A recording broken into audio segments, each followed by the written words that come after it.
steel, firearms, and the industrialists crossing into another world. Hello again, dear adventurers of the multiverse. Thanks for joining us once more on this epic journey. Remember, this story is pure science fiction from our wild imagination. So don't go trying to summon dragons in your backyard. The rights of this amazing novel belong entirely to its original author. We are only the narrators. Do you want more adventures? Show some love to our YouTube channel with a subscription and a like. And if you want exclusive content, our Patreon is waiting for you with open arms. Chapter 601: The Port of the Superior Races. Interesting. They look similar to us, but without horns. Horus looked at the human before him, arms crossed, and said with interest, "Respected sir, we are a human race that has crossed the ocean from another continent." Glenn smiled, his right hand on his chest, and bowed slightly to the goat people, the superior race mentioned by the Minotaurs. What a strange race they were.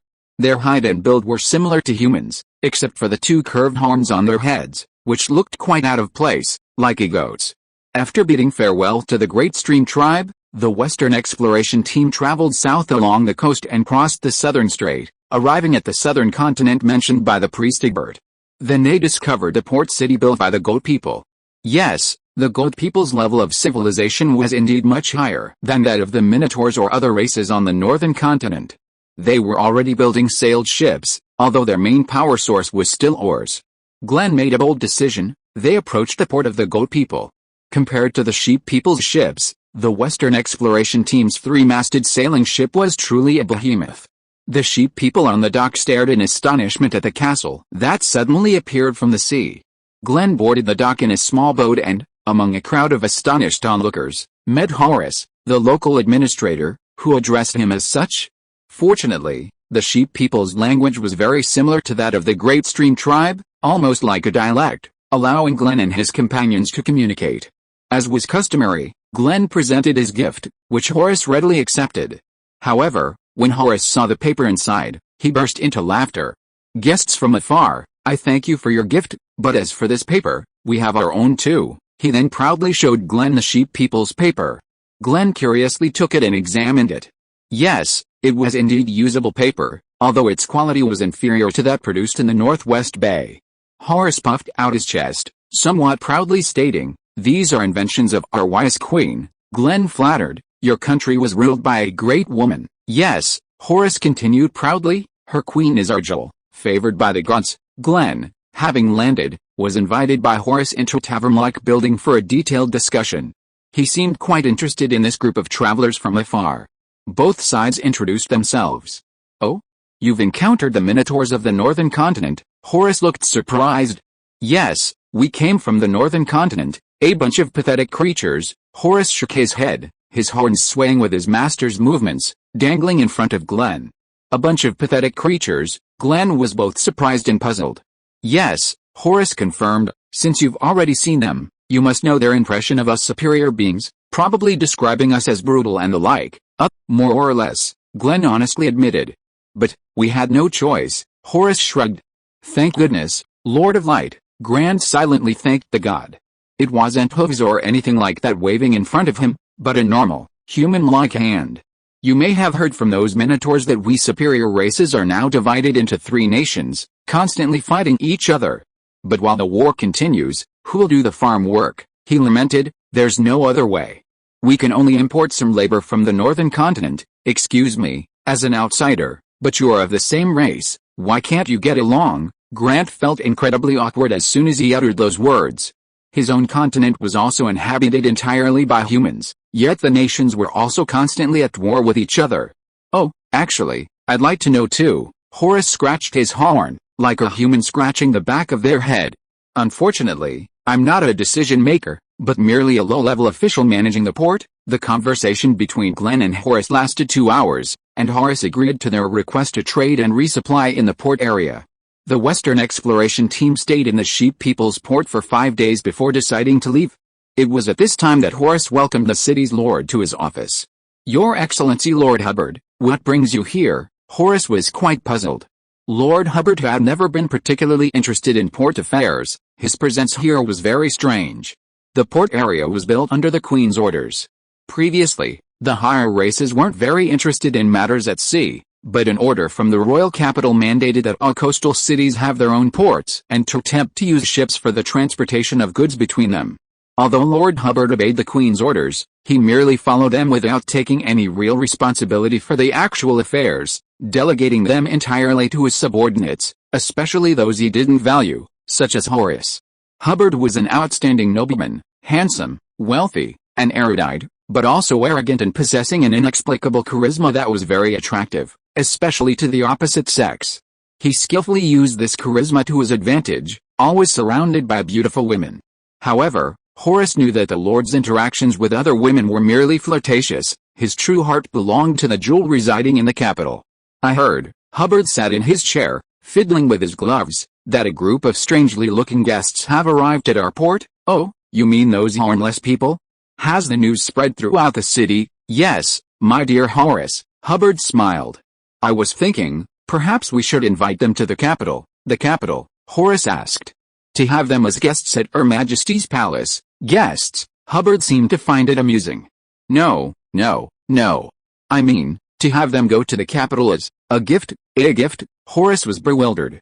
Yes, Hubbard's smile deepened. Capture them, put them in cages, and present them as a gift to Her Majesty the Queen. Horace's face darkened instantly. I think this is highly inappropriate. They are also a highly civilized race. Watch your words. Hubbard stared at Horace. Before us superiors, members of any other race are inferior. Chapter 602 Escape. Lord Hubbard. Please forgive my inability to obey your orders. Horace's facial muscles stiffened. He didn't know what expression to wear when facing the city's lord. But he forced himself to continue speaking. To attack a group of guests of such a high level of civilization who have not shown us any hostility would trouble my conscience. Oh. It seems our port administrator is a noble and compassionate model of a nobleman. Is this why Her Majesty the Queen appointed you? Ah, by the way, Hubbard looked at Horace. I remember you opposed the conquest of the beast slaves on the northern lands. Horace gritted his teeth. He felt a strong aversion to the term beast slaves. It doesn't matter. Lord Hubbard approached him, gently patted Horace's shoulder, and said with a smile, I will personally capture those hornless men. But, Lord Hubbard's tone turned chillingly cold. Every time you disobey me, I will remember it. Don't think that just because you are Her Majesty the Queen's personally appointed port administrator, I can't touch you. The Lord's threat made Horace break out in a cold sweat, but before he could explain, Lord Hubbard flicked his sleeve and left Horace's office. 3 large 3-masted sailing ships were leaving the dock of Ward's Harbor, each towed by a small oarboat. The oarsmen on the small oarboats were vigorously wielding their oars, slowly and little by little pulling the large ships away from the dock. The sailors on the large ships were also busy, lowering the sails, and soon, with the help of the natural wind, they would be able to propel their behemoths towards the vast ocean. Captain Glenn. There seems to be some unusual activity on the shore, the lookout above suddenly reported. Glenn sensed something was wrong. Captain Glenn. Several oarsmen have sailed out of the dock, and judging by their direction, they're heading straight for us. Glenn made a decisive decision. Immediately recall our oarsmen. Notify the other 2 ships to leave this place at full speed with us. Their current position allowed them to navigate using the wind. However, the Gold People's oarsmen were faster and quickly caught up, some even overtaking them and forming a de facto encirclement. Glenn immediately summoned the gunner from the exploration team. I think we should get the firearms ready immediately. Those horned people clearly have ill intentions towards us. The gunner nodded. I agree with you. The sailors of the higher ranks observed a strange phenomenon. Windows suddenly opened on the sides of the horned people's large ship, and soon, cylindrical objects emerged from these dark openings. Those with good eyesight could see that they were actually tubular. What are you doing? Vito asked anxiously, looking at the horned people who had boarded their ship. He had signed up to row on the tugboat today, but unexpectedly, this had happened. The leader of the horned people grinned and stepped forward, then suddenly punched him in the stomach. Caught off guard, Vito clutched his stomach and knelt on the ship. Vito's companions were horrified. Shut up, said the lead goat man. From now on, you are Lord Hubbard's slaves. Praise yourselves. Be grateful. You hornless scum have the honor of being taken as slaves by the noble Lord Huard. Slaves. Vito and the others were shocked.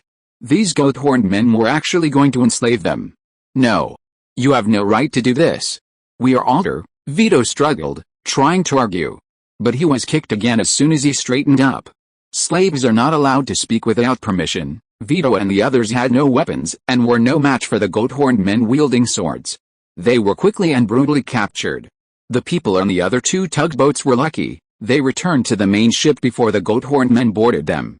"Oh, no," Captain Glenn cried out in anguish as he watched Vito and the others being captured. He had promised the old shipwright Benjamin to take good care of his apprentice, and now he had been kidnapped. "Destroy the other galleys. Be careful not to damage the one carrying our men," he quickly gave the order. The cannons on the three ships began searching for their targets. "It seems we're a step too late. They've all gotten to the big ships, on the dock," Lord Hubbard said, somewhat displeased.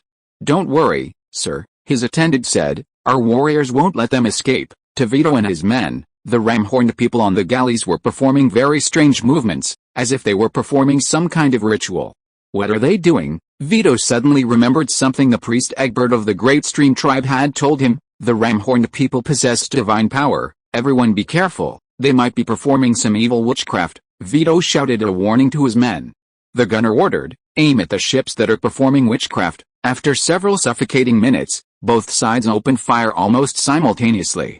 On the ram-horned people's side, several ships suddenly spewed long flames, like long snakes flying through the air, attacking the exploration team's ships. Meanwhile, the exploration team's cannons roared with a dull thud, followed by plumes of smoke enveloping the ships. The horn beings unleashed 10 jets of fire, 2 struck a sailing ship each, while the remaining 8 missed, but fortunately, they all hit the deck, where the flames were quickly extinguished by the crew. "What's with all that smoke and fire?" Hubbard asked, watching the battle at sea with a puzzled expression. "Could the enemy also possess divine power?" His attendant replied, "My lord, it's probably some kind of illusion. I saw it. We've already hit their ships, but because we're still some distance away, the effect isn't very good. Once we get close to their sides, that's when we'll give them a good beating." However, unbeknownst to those on the dock, their galleys were already in a state of utter carnage. My hand! My hand! Ah, someone save me, I need help!" Cries of agony and agony echoed from every galley hit by the cannon fire. The distance between the two sides was now sufficient for the exploration team's artillery to maintain accuracy. Shells carrying immense kinetic energy pierced the relatively thin hull of the ram-horned riverboat, sending splinters flying. Even those not directly injured by the shells suffered significant casualties from the flying debris. As for the ram-horned people casting their spells on deck, the gunners decisively used grape shot, creating a storm of metal that turned the deck into a scene of utter devastation. Hubbard and his men on the dock couldn't see clearly. To them, their ship had suddenly stopped moving. "What's going on? These bastards!" Hubbard was furious. "Send more men. Urge those bastards to keep attacking." Glenn ordered continued firing to maintain the deterrent while quickly leaving the area. They were always at a disadvantage, and their opponents possessed terrifying witchcraft. As for the captured team members, may God protect them. But he will return. Chapter 603 The Gabella Incident 1. "Your Majesty, I'm off." MacDonald bid farewell to his lord, Bartley Griffin. Emperor Bartley patted the old marshal on the shoulder, saying with great satisfaction, "The northern frontier of the empire rests entirely on your shoulders, MacDonald." MacDonald nodded. They were currently located on the northern outskirts of the capital, Gabella. Along the main road, a full 30,000 soldiers were lined up, including infantry, cavalry, archers, and various auxiliary military personnel. The soldiers formed long columns, one after another, completely blocking the road leading north from the capital. At the rear of these columns followed a large number of cattle, horses, and carts loaded with grain, weapons, and other supplies. Those who came to see off the old marshal and his troops, besides Emperor Bartley, included various ministers and important members of the royal family, Chancellor Dukiash, the eldest Prince Felix, the second Prince Antonio, and Meesters Aldrich and Yarvi of the Meesters Tower. After speaking with the emperor for a while, MacDonald respectfully bowed and mounted his war horse. Once seated, he looked at his two sons. Felix wore a cold smile, while Antonio's expression was serious. Felix must be very pleased. Antonio's greatest asset was gone. How could he not be? "Move out." MacDonald cracked his whip, ordering the army to march. At his command, the once quiet army quickly sprang into action, moving like a long snake northward. "My dear brother," Felix said to Antonio, "you must also be prepared. Perhaps one day our father will send you to the front lines." Antonio didn't look at him, simply replying, Of course, I'm always ready to share my father's burdens. Oh?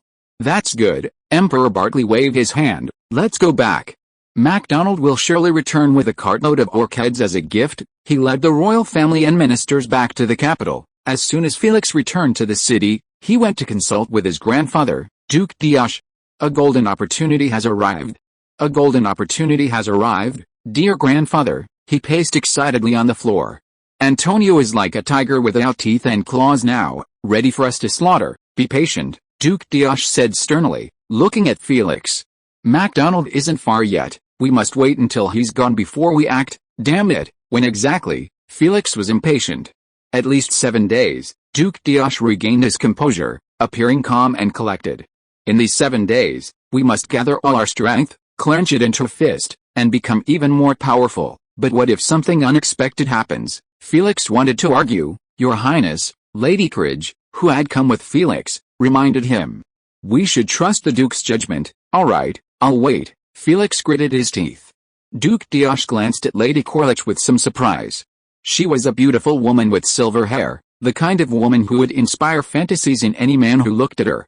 But the Duke knew that she was a beautiful flower with deadly thorns.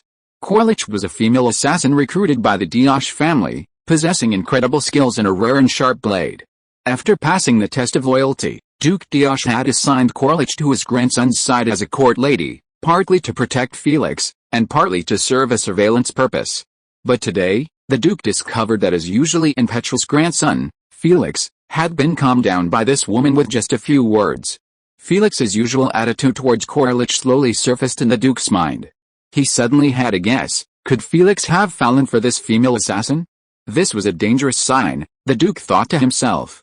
The throne of the future Empress of the Gabella Empire cannot be held by a female assassin. The Empress should possess a more noble lineage to help the Emperor consolidate the Empire's rule, but Felix, observing her closely, the more closely Duke D'Oche observed, the more convinced he became of his guess. Clearly had invested a great deal of emotion in her. It seemed he would have to find time to persuade his grandson. How could a ruler of a nation allow a woman to fill his heart?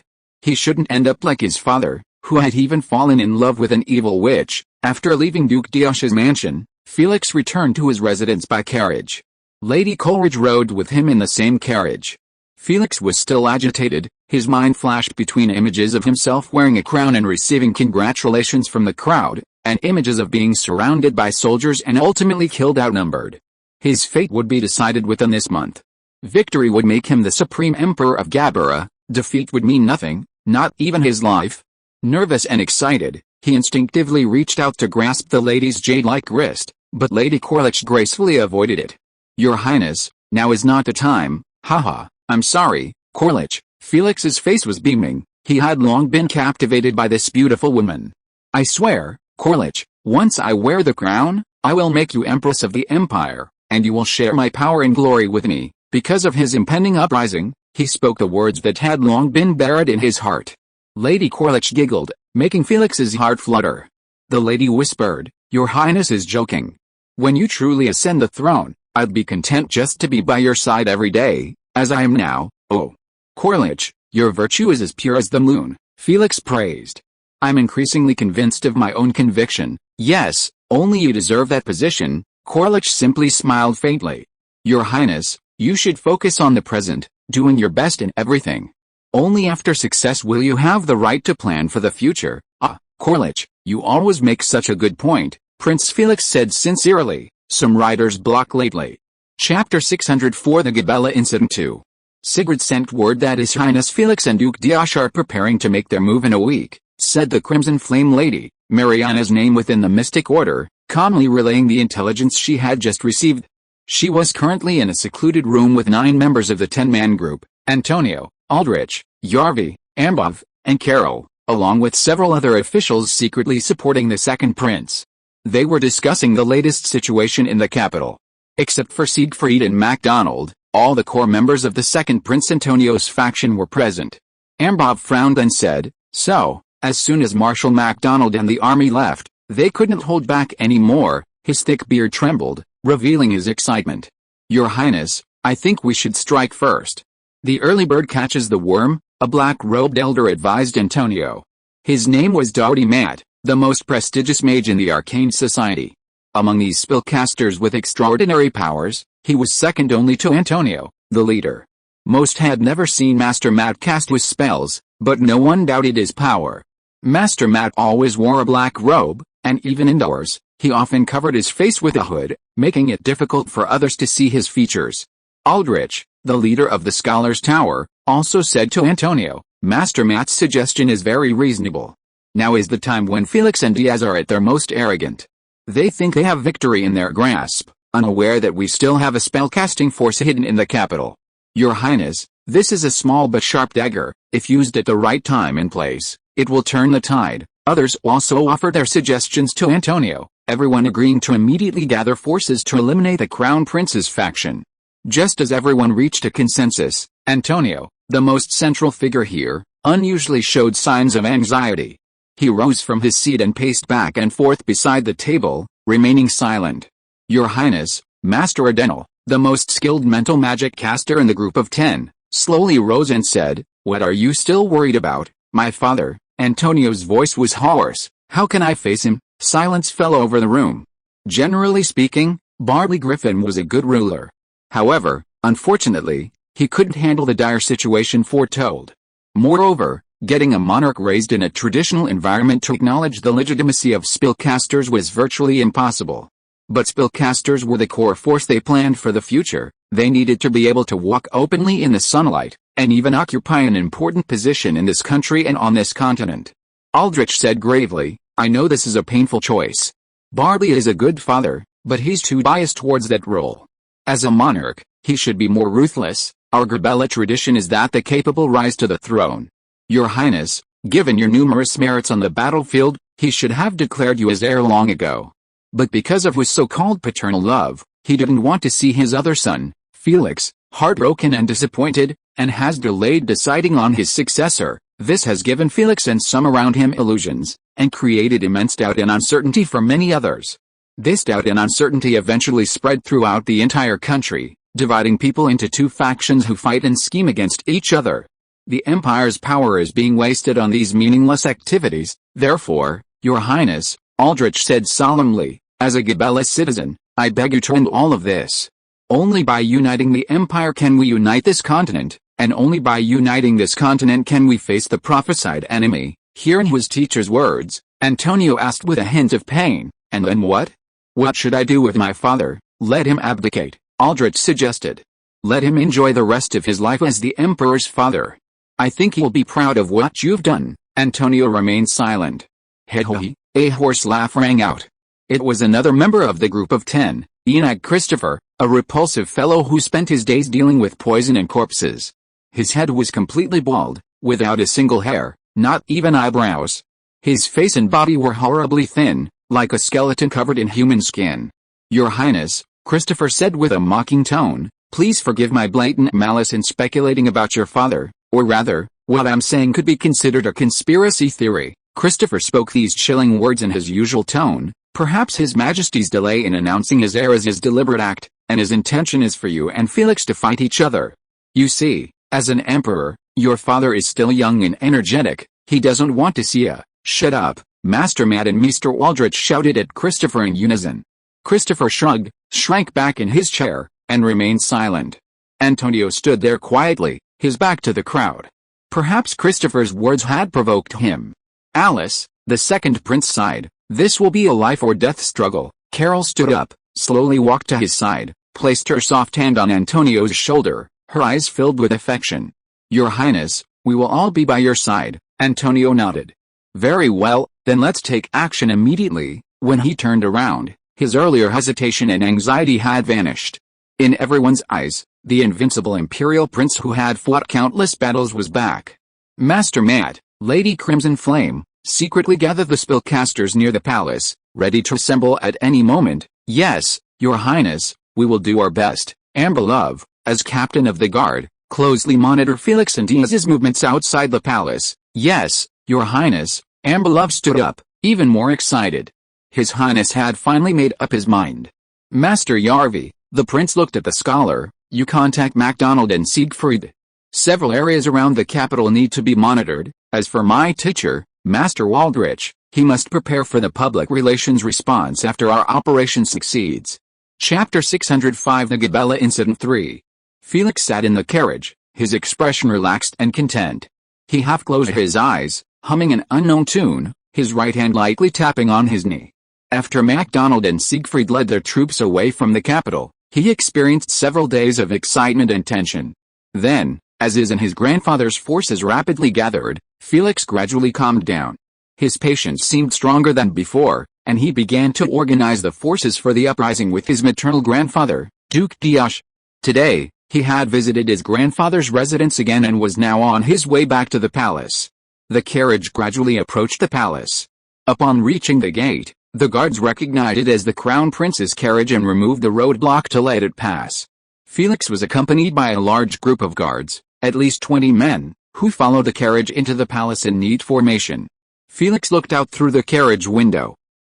Have new recruits joined the palace guards, he muttered to himself, looking at the several new faces outside the carriage. The carriage proceeded into the palace walls, first arriving at a wide square.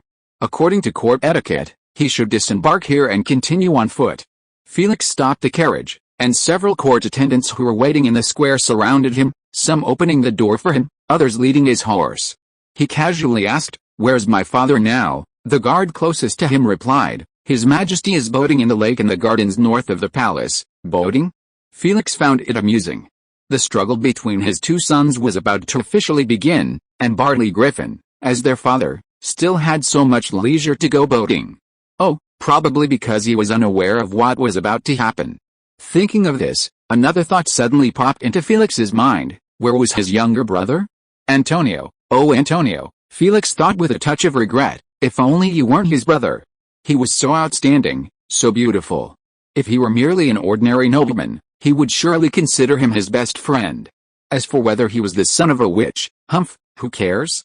But Alice, the other half of Antonio's bloodline, made him his mortal enemy. He was also their father's son, the greatest obstacle to his ascension to the throne. Everyone thought he hated his brother because of his witch blood, but the truth was quite the opposite. Felix walked through the square, arriving at the palace's front hall, his guards following closely behind. As he approached the steps, he suddenly noticed a figure standing there. Felix looked up and recognized a person, Antonio.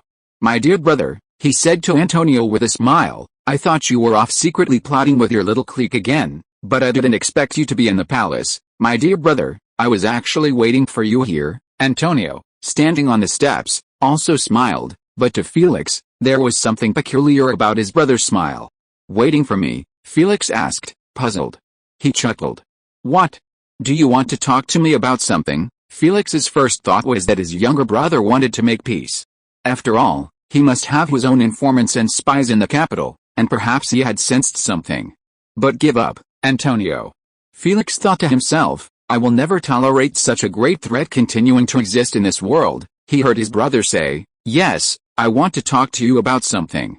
Felix grinned, looking at Antonio with disdain. "Need to find a quiet place?" "Haha, this isn't a good place to talk." Antonio shook his head. "No, this is exactly the right place." All right, Felix shrugged. "What can I do? I'm such a doting older brother, I'll grant your request." "Antonio, just say what you have to say." Antonio looked at him, his lips moving slightly. A sentence reached Felix's ears. "Go to hell." At first, Felix didn't grasp the meaning. He clearly heard every single word. What did you say?" I said, "Go to hell." This time, Felix finally understood. It was as if an invisible, gigantic hand had suddenly appeared and gripped his heart tightly. Felix wasn't stupid, he immediately realized what his brother was up to. "How dare you?" he roared, retreating rapidly until his guards rushed up and surrounded him. Felix's guards reacted quickly, drawing their weapons and protecting the prince in the center, alerting all directions. Suddenly, many figures emerged from the front hall doors on the steps, while his brother remained standing there, motionless, as if watching a theatrical performance. "Quick! Let's run out of the palace." At Felix's command, the guards escorted him towards the palace gates. The square was spacious, there shouldn't be anything to hinder them. However, halfway there, they discovered the palace gates were tightly shut. The guards were facing them in a battle-ready stance. Without a doubt, they were Antonio's men. "Amber love," Felix glared hatefully at the gates. spotting among the guards a man he wanted to tear to pieces, the head guard, Ambelov. Escaping was impossible, so Felix made a quick decision. To my quarters in the palace, there, absolutely loyal guards stood watch, and a secret passage led outside. The group immediately changed direction, moving elsewhere as Felix commanded. The people emerging from the entrance to the front hall approached them. What's that? Felix and his guards were horrified. A red light emerged from among them, shooting straight at them. They quickly recognized the red light, crimson flames. One of Felix's guards was struck by the flames and screamed in terror. He rolled to the ground, trying to extinguish the flames on his body. Those nearby tried to help him, but Felix grabbed them. Never mind him, get to my place quickly, magic. That was definitely evil magic. Was Antonio's legendary past really true? He really was connected to the witch. And so, a chase ensued between the two groups within the palace. Chapter 606 The Gabella Incident 4.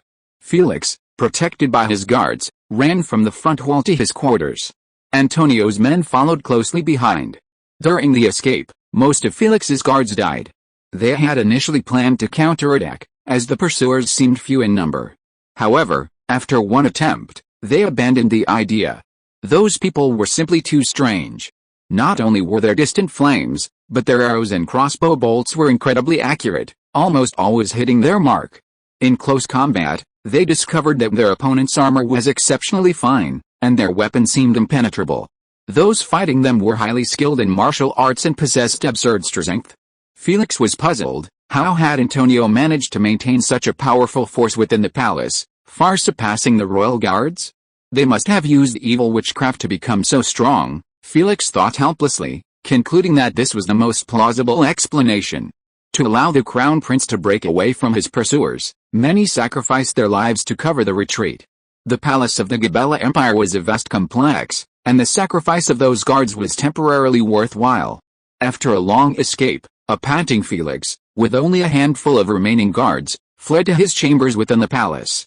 Along the way, they attacked indiscriminately anyone they encountered, unable to distinguish whether they were Antonio's men.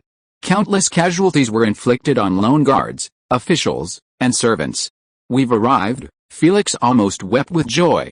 His chambers were a relatively independent building, and his loyal guards were standing guard at the entrance. Seeing the crown prince rushing in with only a few guards, the guards were puzzled.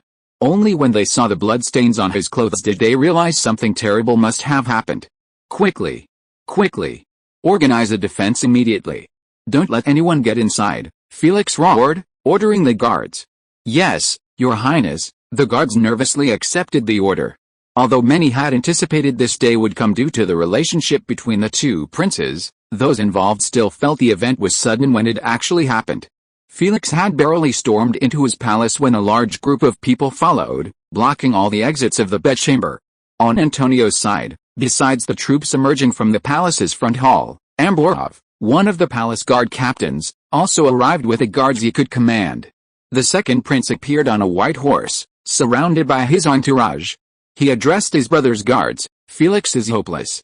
He will certainly fail today. Continuing to carry out his orders is pointless, Your Highness Antonio, replied the captain of the guards directing the defenses at the bedchamber entrance. We choose to remain true to our oath. Please step over our dead bodies. Antonio sighed and shook his head, then waved his hand. Attack! Flames, arrows, and crossbow bolts rained down on the bedchamber. The armored soldiers shouted in unison and charged towards the palace guards who were holding the ground. Upon entering the palace, Felix ran towards the northwest corner, where a room led to a tunnel outside the palace.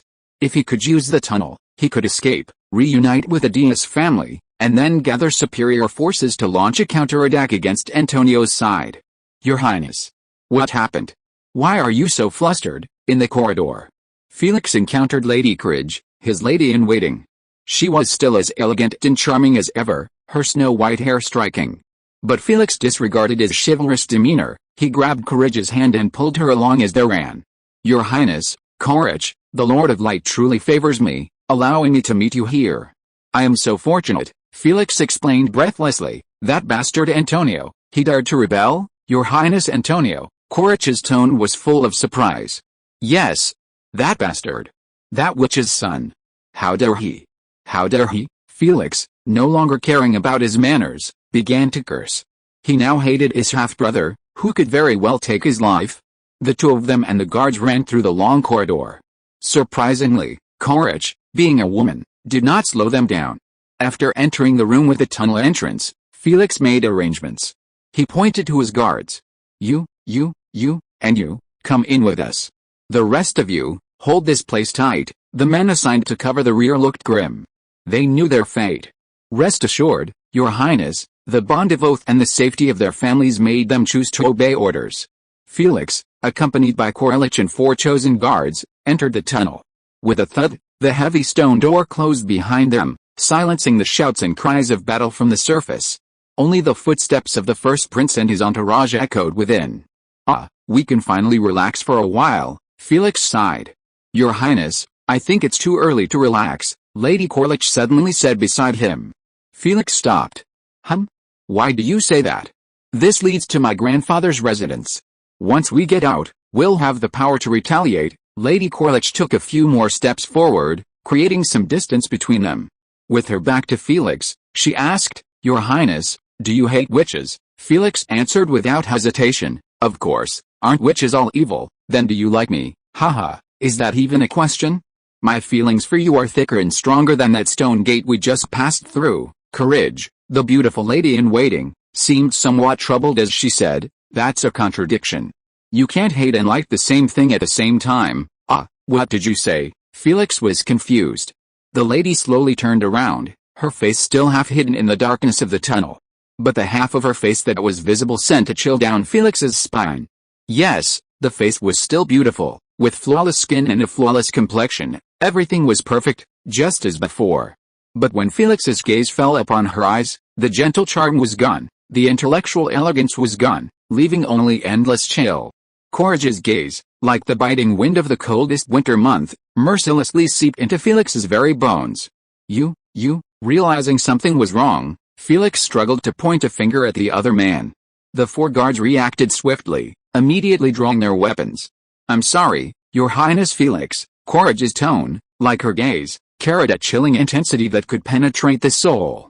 I am a witch. If you are listening to this novel on a channel other than Fanfic World, it means it was downloaded and re-uploaded without effort. We warmly invite you to visit our channel, Fanfic World. There you will find the original version of this story and many other novels of various genres. We look forward to seeing you dive into a world of incredible novels. Chapter 607 The Gabella Incident 5. 4 royal guards roared, brandishing their long swords and charging at the white-haired Lady Courage with all their might. They were indeed highly trained elite guards. Before they could even register surprise at her revealing her identity as a witch, they devised the most advantageous strategy. According to legend, a wizard's magic requires time to cast, so they couldn't afford to give them that time. Foolish. Didn't I come prepared if I dared to follow you in? Lady Courage sneered, her hands flashing forward. Just as the guards' swords were about to touch her, a crystal-clear wall of ice, or rather, a shield, suddenly appeared around Lady Courage. A closer look revealed that the shield was made of ice. The guards' swords pierced the ice shield, penetrating slightly and sending up shards of ice.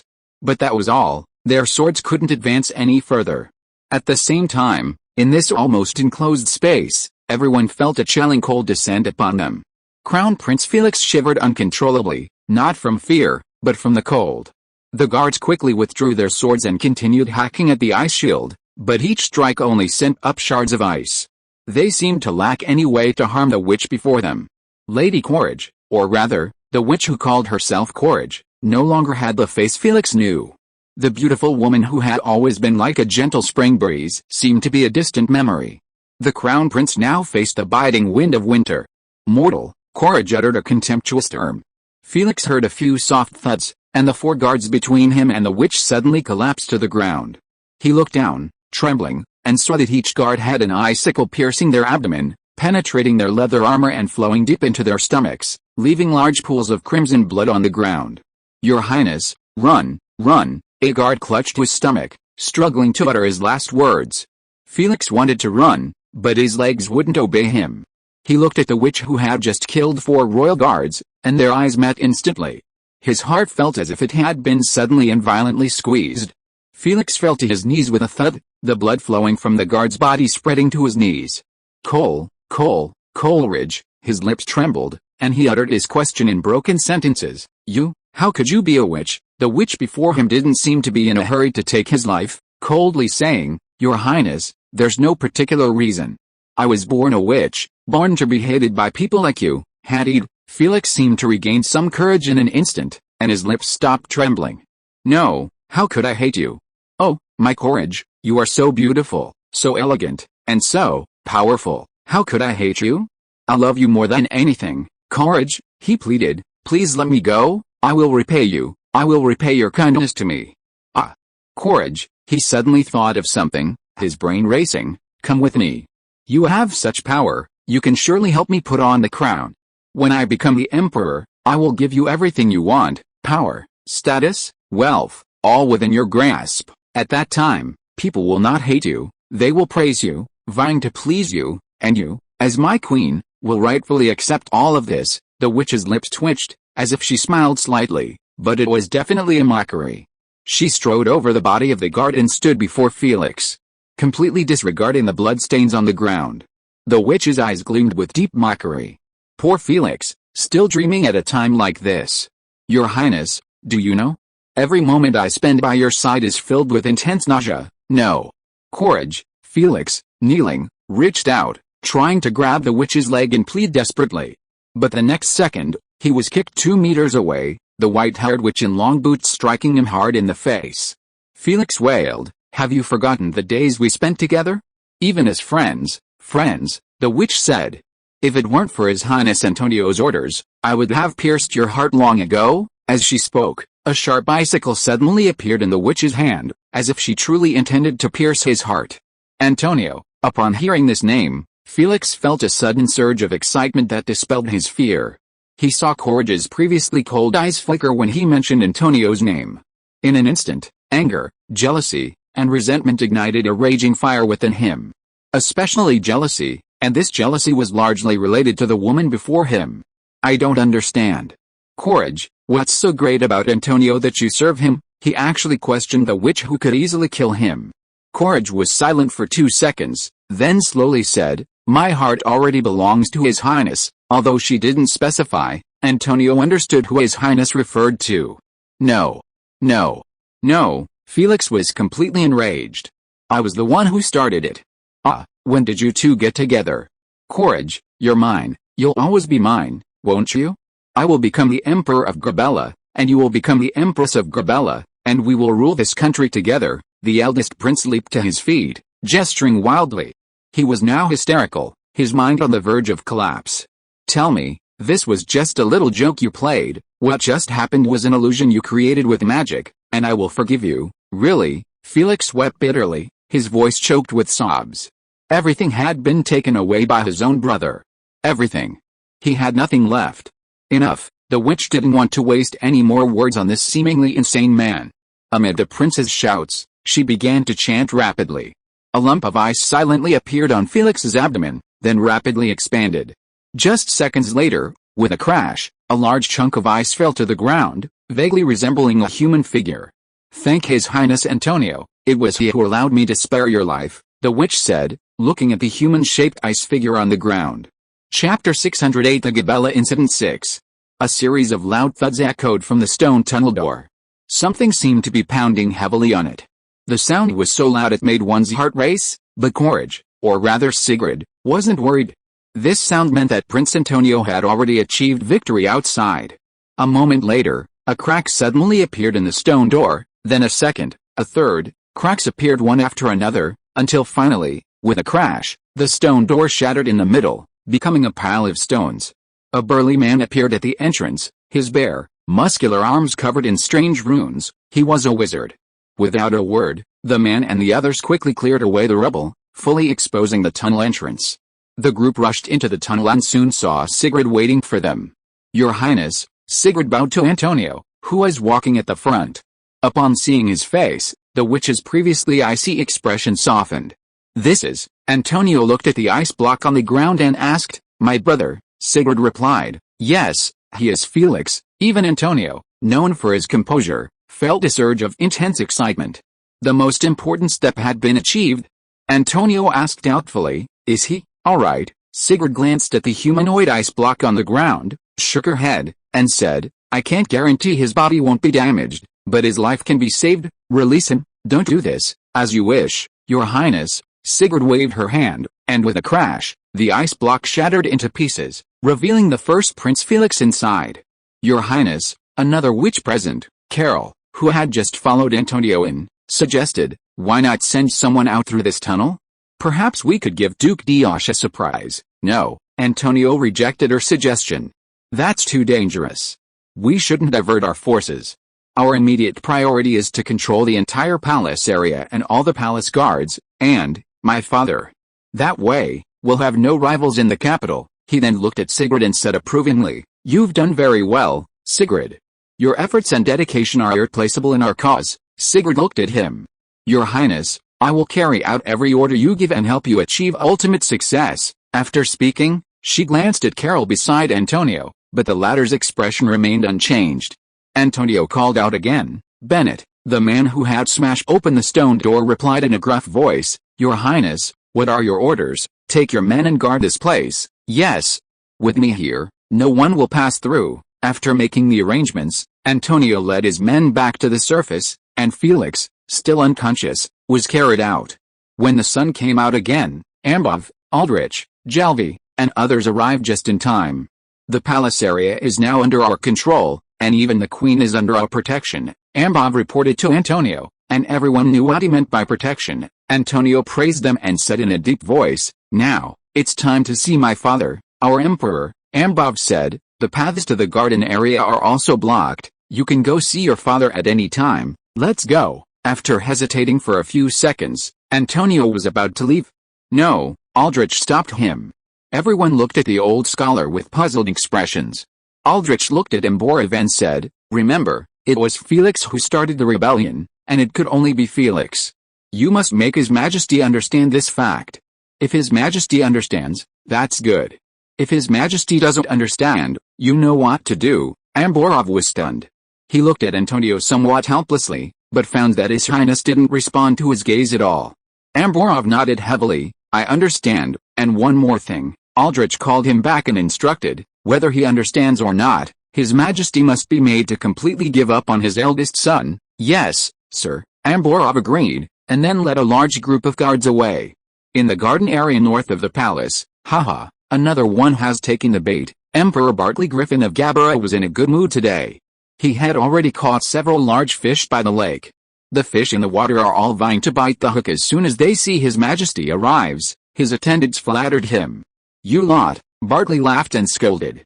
Just as everyone was rejoicing, panicked shouts came from afar. Your Majesty, something terrible has happened. Something terrible has happened. A rebellion has broken out in the palace. A rebellion? Bartley stood up abruptly. As the ruler of a nation, he was both sensitive to and deeply abhorred this word. The numerous guards who had been strolling around immediately gathered around Bartley. Who dares to be so audacious? Bartley was furious. The guard who came to report shook his head and said, We don't know yet, but the enemy outnumbers us and is heading this way. Your Majesty, please take cover immediately. Take cover? Yes, we must leave the palace immediately and gather forces loyal to the Empire. At this moment, a second guard rushed in, shouting as he ran, There's no time to leave the palace. Your Majesty, please get on the boat quickly and take cover in the lake. A flurry of panic ensued as everyone hurriedly helped Bartley board a small boat and rowed towards the center of the lake. They had barely left the shore when they saw a large group of people rushing ashore. Bartley looked ashore and was instantly enraged. It's Amborov. He's betrayed us. I was blind to entrust such a person with such an important task. Amborov was now clad in heavy armor, stained with blood, and looked incredibly ferocious. At this moment, a servant reminded him, Your Majesty, it would be better to find out the truth first. Bartley thought it made sense and shouted towards the shore, Amborov, what happened? Why are you like this? Amborov knelt on one knee and answered loudly, Your Majesty, Felix Griffin led his cronies in a rebellion. His Highness Antonio, upon learning the news, led troops into the palace to suppress the rebellion. He has now killed the ringleader, Felix Griffin, and is currently pursuing the remnants of the rebel army. His Highness Antonio is worried that the rebels might harm your Majesty, so he sent me to protect you. What? His eldest son had rebelled? And then his second son had killed his eldest son? Bartley Griffin's vision went black, and he fainted on the boat. Chapter 609 The Gabella Incident 7. Antonio arrived at the Emperor's bedchamber but hesitated for a long time before entering. Aldrich, who was with him, stepped forward and said, "Your Highness, now that things have happened, we must face the situation. Avoidance will not solve anything." "You are right, my scholar," Antonio said. He straightened his clothes, his face stern, and took a step up the stairs.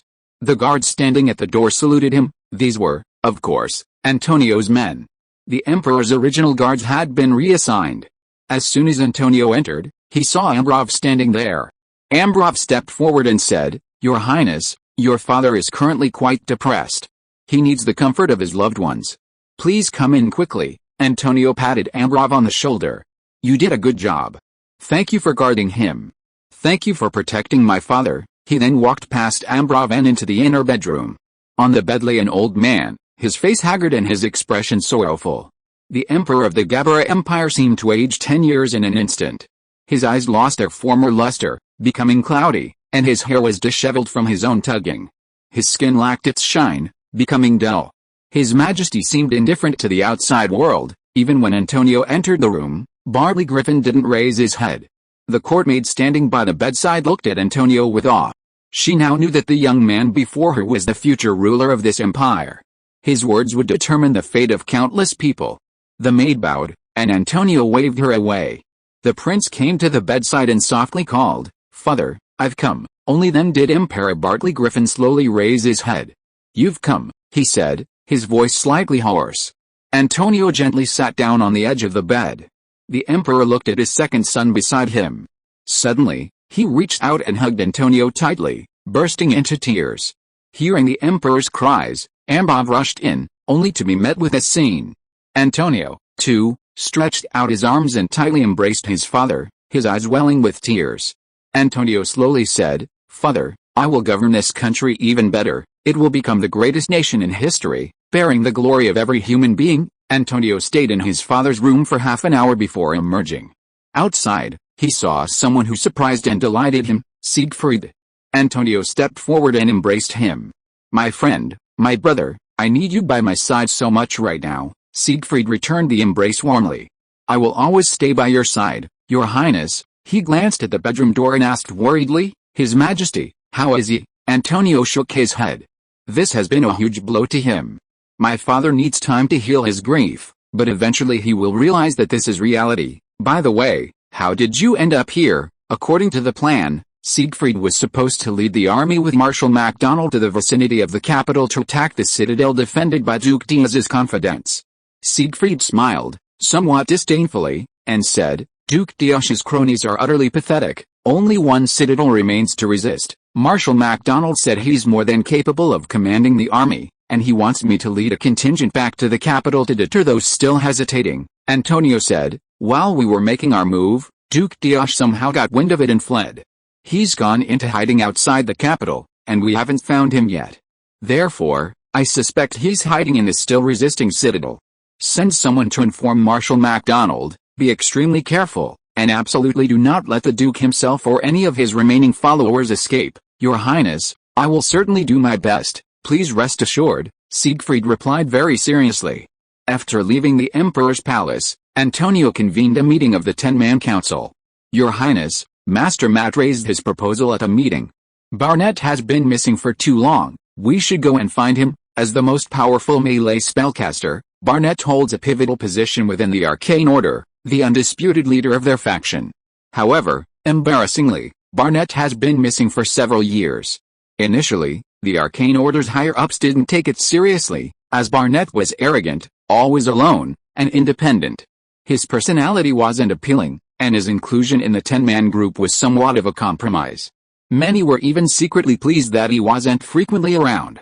But even so, for such an important figure to disappear from the organization for so long was simply unacceptable. He even missed Prince Antonio's crucial operation to seize the capital.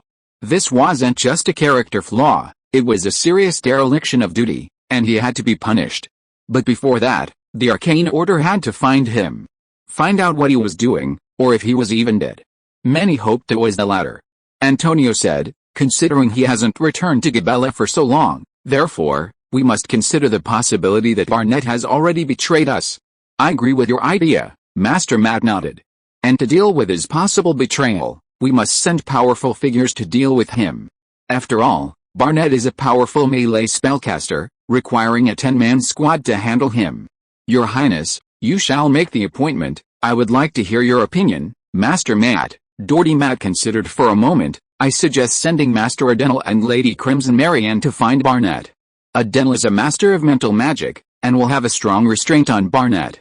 Lady Marianne is skilled in manipulating fire. If Barnett betrays us, the two of them working together will surely be able to punish him. Moreover, Barnett's last traces are in Alder.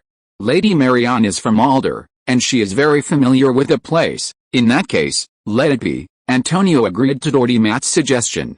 Chapter 610 The King's Arranged Marriage 1. Inside the king's study in the Crystal Palace, a group of people were gathered to discuss an important matter. Your Majesty, how much longer are you going to wait? Earl Walsh McKee, one of the current king's key supporters, asked his sovereign with some anxiety. Wasn't it already planned? To marry your sister off to a place far from the center of power in the kingdom. This is good for us, good for her, and more importantly, good for the entire kingdom. King Rodney's VI of Aldo hesitated, stroking his chin softly. I think this matter requires respecting Catherine's own opinion. Earl McKee sighed and said, Your Majesty, although she is a princess, she is still your subject. Legally speaking, she must obey your orders. The Earl looked at everyone in the room and said, Of course, we all know that Princess Catherine is a person who adheres to the law. She will certainly obey the orders from her sovereign and brother. A chorus of agreement rang out in the room. Yes, Your Highness, you can simply arrange a marriage for her. No one is at ease with her remaining in crystal radiance. We hope you will make a wise decision as soon as possible. The most important person among them was the king's brother, Urico Rodney, who desperately wanted his cousin to leave crystal radiance. However, there were also dissenting voices. We're doing this now, provoker subordinates. The old king has only recently passed away. This is too inhumane. Only a few voices voiced opposition. While everyone was discussing, King Rodney's VIE did not respond to anyone. Gold, a steady voice came from the window. Gold was King Rodney's VIE's name before he became king, and now only one person could use this name to address King Aldo, His Majesty's father, Prince Jassim Rodney. While everyone was discussing and arguing, the prince simply stood by the window looking at the scenery, seemingly indifferent to their discussion. Only after everyone had expressed their opinions did the prince speak, calling the king by name. Father, what is your opinion? Rodney's VIE asked respectfully, looking at the prince who was still standing by the window. Prince Jassim turned around and slowly walked to the king's side. Rodney's VIE stood up to offer his seat to his father, but the prince pressed his shoulder down and made him sit back down. Your concerns are valid. Catherine herself is trustworthy, but her supporters are an unstable force. As long as she remains in crystal radiance, these people will not give up and will harbor disloyalty towards your rule. Unfortunately, most of her supporters hold important positions. If you were to remove them one by one, it would cause instability within the kingdom's government. Therefore, only by letting Catherine leave crystal radiance, and very far away from it, will her supporters give up and turn to you, becoming your force. King Rodney's VIE asked doubtfully, Are you sure? Just letting Catherine leave will make them loyal to me, Prince Jassim affirmed. Catherine leaving on your orders will be a signal. She is already loyal to the new king in action and will carry out the orders he assigns to her. This will be clearer than any verbal oath, especially for her supporters. What can they do if their object of loyalty is already completely loyal to the king? Seeing his son still hesitant, Prince Jassim continued. Are you worried that some unscrupulous individuals might seize this opportunity to cause trouble? Rodney's VIE nodded. Father, as you know, an entire knightly order is loyal to Catherine. The prince patted his son on the shoulder, conveying his confidence. I've already contacted several powerful lords near the royal domain. They will lead their armies to crystal radiance to support you. If anyone tries to cause trouble, we'll take the opportunity to eliminate any scoundrels who dare to cause trouble. Rodney's VIE looked at him with some surprise. You contacted the armies of lords from other regions? The prince nodded. Yes, my son, a king should be loyal to his own army. Oh, of course, but what? My son, Rodney's VIE glanced at everyone present and said, Nothing, some things he wanted to discuss with his father privately. He cleared his throat and continued, since that's the case, Catherine is, after all, a princess, my sister. Which family do you think should be chosen for the marriage alliance? The Fernal family, the Bradley family, the Cliff family, ... Several prominent families in the Kingdom of Waldo were mentioned, all from out of town. However, the king rejected all these nominations. Finally, the king himself suggested one, the Gleman family of the Northwest Bay. Gleman, Prince Jassim pondered the name the king had chosen. He knew his son favored the current head of this family. Before anyone could voice their opinions, he said, I recently looked up this surname. The Glemans are indeed an ancient family that has existed since the founding of the kingdom, but their current title is only that of an earl. Would it be a bit unfair to Catherine if a direct member of the royal family were to marry into this family? King Rodney's VI looked at the prince and said, we should look to the future, shouldn't we? Father, I think I've explained the situation in the Northwest Bay to you. It's a vibrant land, the prince nodded. Oh, that's my second concern. If, as you believe, there's enormous potential there, the addition of a royal member with significant influence would transform that potential into strength. Are you sure it wouldn't threaten us? The king replied, Earl Gleman is a loyal and reliable nobleman. If he could become a member of the royal family by marriage, he would undoubtedly become even more reliable. This is extremely important for the royal family, whose influence is currently declining. Loyal? Reliable? A meaningful glint flashed in Prince Jassim's eyes. However, in front of so many subjects, there were some things he couldn't say directly. He patted his son on the shoulder and said, then do what you want to do. You are the king now, aren't you? But remember, always have a backup plan for any choice you make. I think you are wise enough to understand that. Rodney's VIE nodded. I will, father. Chapter 611 The King's Arranged Marriage 2. You, what did you say? Catherine stood up from the sofa, staring at Rodney's VIE in disbelief, her beautiful blue eyes filled with shock. Her reaction did not surprise Rodney's VIE. The king suppressed his embarrassment and said, as I just said, the royal family needs you to marry into the Gleman family. His tone was firm and forceful, leaving no room for doubt, though he concealed his inner turmoil well. Upon receiving Rodney's VIE's confirmation, Catherine's heart surged with turmoil. Why? Why this way? An overwhelming anger welled up within her, tinged with humiliation. Her brother, the king, was forcing her to marry a man she had only met once? With her intelligence, she could easily deduce that someone close to the king was instigating this. Gold, she called out stiffly, using King Aldo's former name. Who told you to do this? Mickey? Or, my uncle? I made a decision. Rodney's VIE stared wide-eyed at Catherine without flinching. He adopted the attitude of a monarch to a subject, not a brother to a sister. But his eyes conveyed a message to Catherine. Many want you to leave, only when you leave can they feel at ease. Catherine struggled to suppress her anger, but her tone turned icy. Your decision makes me feel like a commodity. Rodney's VIE nodded. To the kingdom, we are all commodities, aren't we? Just waiting for the right price, Catherine asked. If you want to reassure your supporters, why not exile me? Send me to the Narratan Valley to defend against the orcs, even as a regular knight. Why resort to marriage to appease me, Catherine? The king sized her up from head to toe. Your qualities are so exceptional. If I weren't your brother, I would surely pursue you fiercely. Someone as exceptional as you would be more valuable in the Northwest Bay than in the Narratan Valley. There are enough knights in the Narratan Valley, but Arda lacks a mistress, an elegant, noble mistress with royal blood flowing through her veins. From what I know, Paul Gleman hasn't had a formal marriage with any woman. You know, a man's first wife often holds an important position in his household, even being equal to her husband in some ways. Honestly, if Gleman already had a wife, I would never have arranged for you to suffer like that. Haha. Catherine laughed somewhat sarcastically.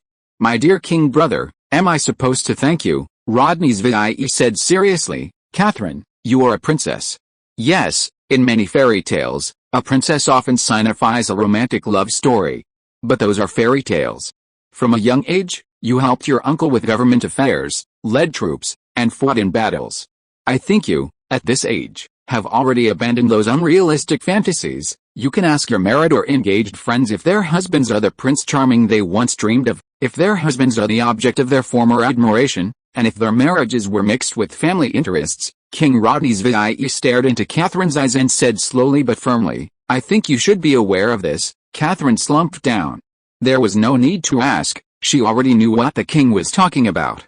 For noble women, their marriages were often arranged by their families, and even if she was the only one left in the family, the feudal lords above her could still powerfully interfere. Did women in poetry and novels who dared to break free from the constraints of their families and boldly pursue their own love exist? Yes. But they were extremely rare. It was precisely because they were rare that literary works based on them were so widely circulated. There was only one way to escape this arrangement: become a nun in a convent, vow lifelong chastity, and serve God for life. Catherine's faith was certainly devout, but she didn't want to spend her life in a convent, bored and listless. "Was it Paul Gleman who made that request to you?" the princess said, uttering the name with a hint of resentment. No, the king shook his head. "But the first time he saw you, I could sense that you are the type he admires. So, he should cherish and treat you well." Rodney's VIE felt a slight sense of relief. Catherine had initially been angry about the arranged marriage, but now her anger had shifted to the marriage partner. Although her attitude was negative, it meant she had already compromised halfway. "Then why, your uncle must have told you about the importance of the Northwest Bay before he passed away." Catherine instantly recalled her father's dying words. Some changes seemed to be quietly taking place in that land in the northwest of the kingdom. She fell silent, pondering quietly. She had once sworn to dedicate her life to this country, but why had fate arranged for her to do it this way? After a long silence, she asked softly but somewhat coldly, "So, once I arrive at the Northwest Bay, what priority should I have?" Rodney's VIE looked up. "What do you mean? Is I the Princess of Rodney? Or Lady Gleman? Am I loyal to the royal family, or to my husband?" Her brother raised an eyebrow. "Catherine, that's a difficult question. Why not firmly combine these two identities? Perhaps one day these two identities will clash. Who knows what fate will decide?" For example, Catherine's voice remained cold. "I was suddenly told by my brother today that I'm about to have a husband." Rodney's VIE didn't answer his sister immediately. After a while, he said, "Logically speaking, a woman should first be loyal to her husband, but you are not an ordinary woman, so you..." He didn't continue, seemingly hesitant. After a moment of silence, the king strode to the window, took several deep breaths of fresh air, and continued, "Catherine, I know you have always been a woman of justice, able to distinguish right from wrong, and possessing your own set of standards for judging things, but unprecedented changes are about to occur. Some things, right now, may be wrong in the future, while others, wrong now, may be right in the future. Regarding the future of the kingdom, I can only strive, but dare not make judgments. I can only say that if, unfortunately, these two identities truly conflict, then follow your own heart. With your intelligence, I think you will choose the right side." Catherine was somewhat surprised. She hadn't expected the king to say such a thing. Rodney's VIE's words seemed to contain some very vague hints, which Catherine tried to grasp but couldn't quite pinpoint. Change.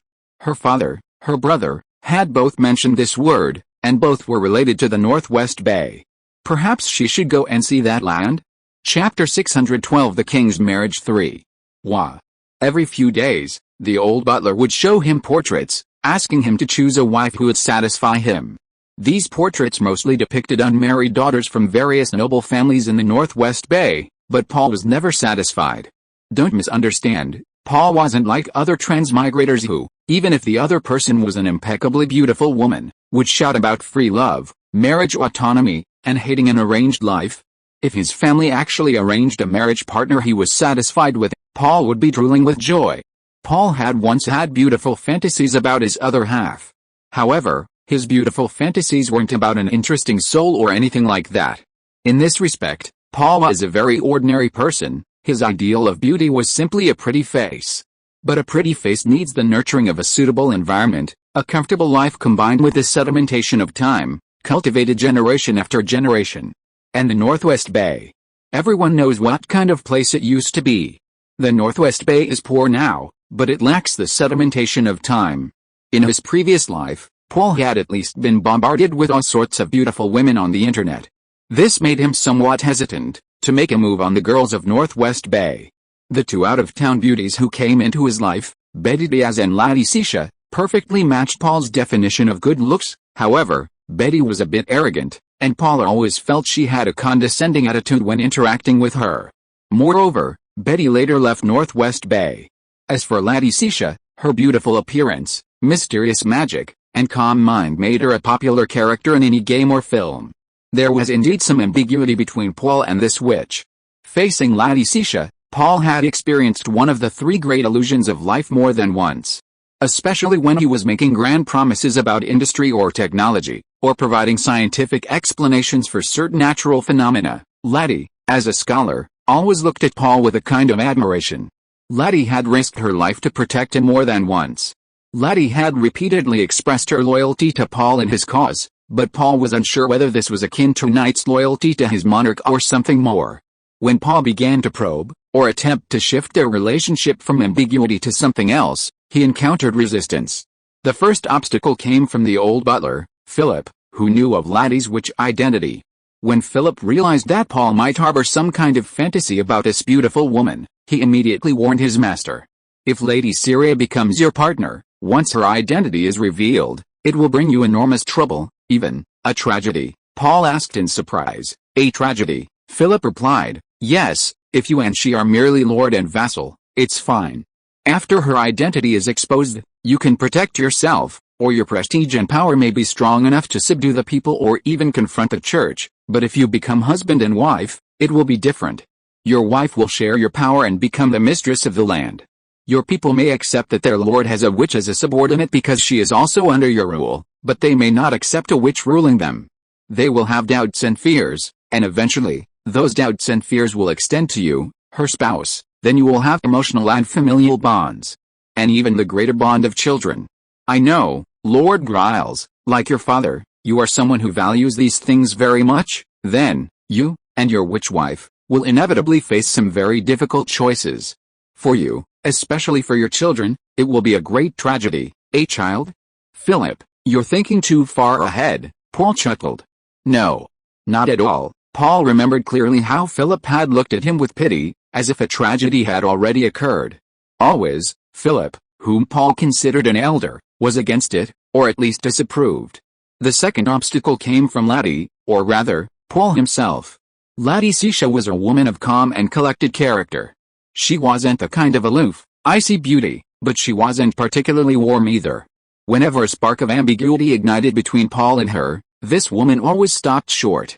Paul even suspected that she was deliberately stringing him along, like the manipulative woman in his past life. But through years of getting to know each other, especially after she had risked her life to protect him several times, this suspicion was completely dispelled. Paul had also subtly inquired about the spellcaster's attitude towards marriage. Witches bring misfortune to their men, Lady replied earnestly, even with a hint of warning. This echoed the old butler's words. Paul also wanted to actively develop their relationship, but he harbored some concerns. What if Lady resisted, and he drove her away? She was a witch, not an ordinary person, and Paul lacked the strong control the Lord exerts over her. If she wanted to leave, could he stop her? Aside from Lady's beauty, her magic had proven invaluable to him, saving his life several times, something Paul didn't want to lose. Moreover, Paul quite enjoyed the occasional flirtation between them.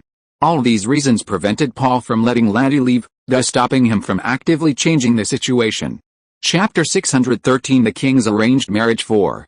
In the Northwest Bay, there's a custom similar to some places in my previous life. Age is recorded using the traditional Chinese age reckoning system. When Paul first awakened his past life memories, it was the year 1990 in the Holy Calendar.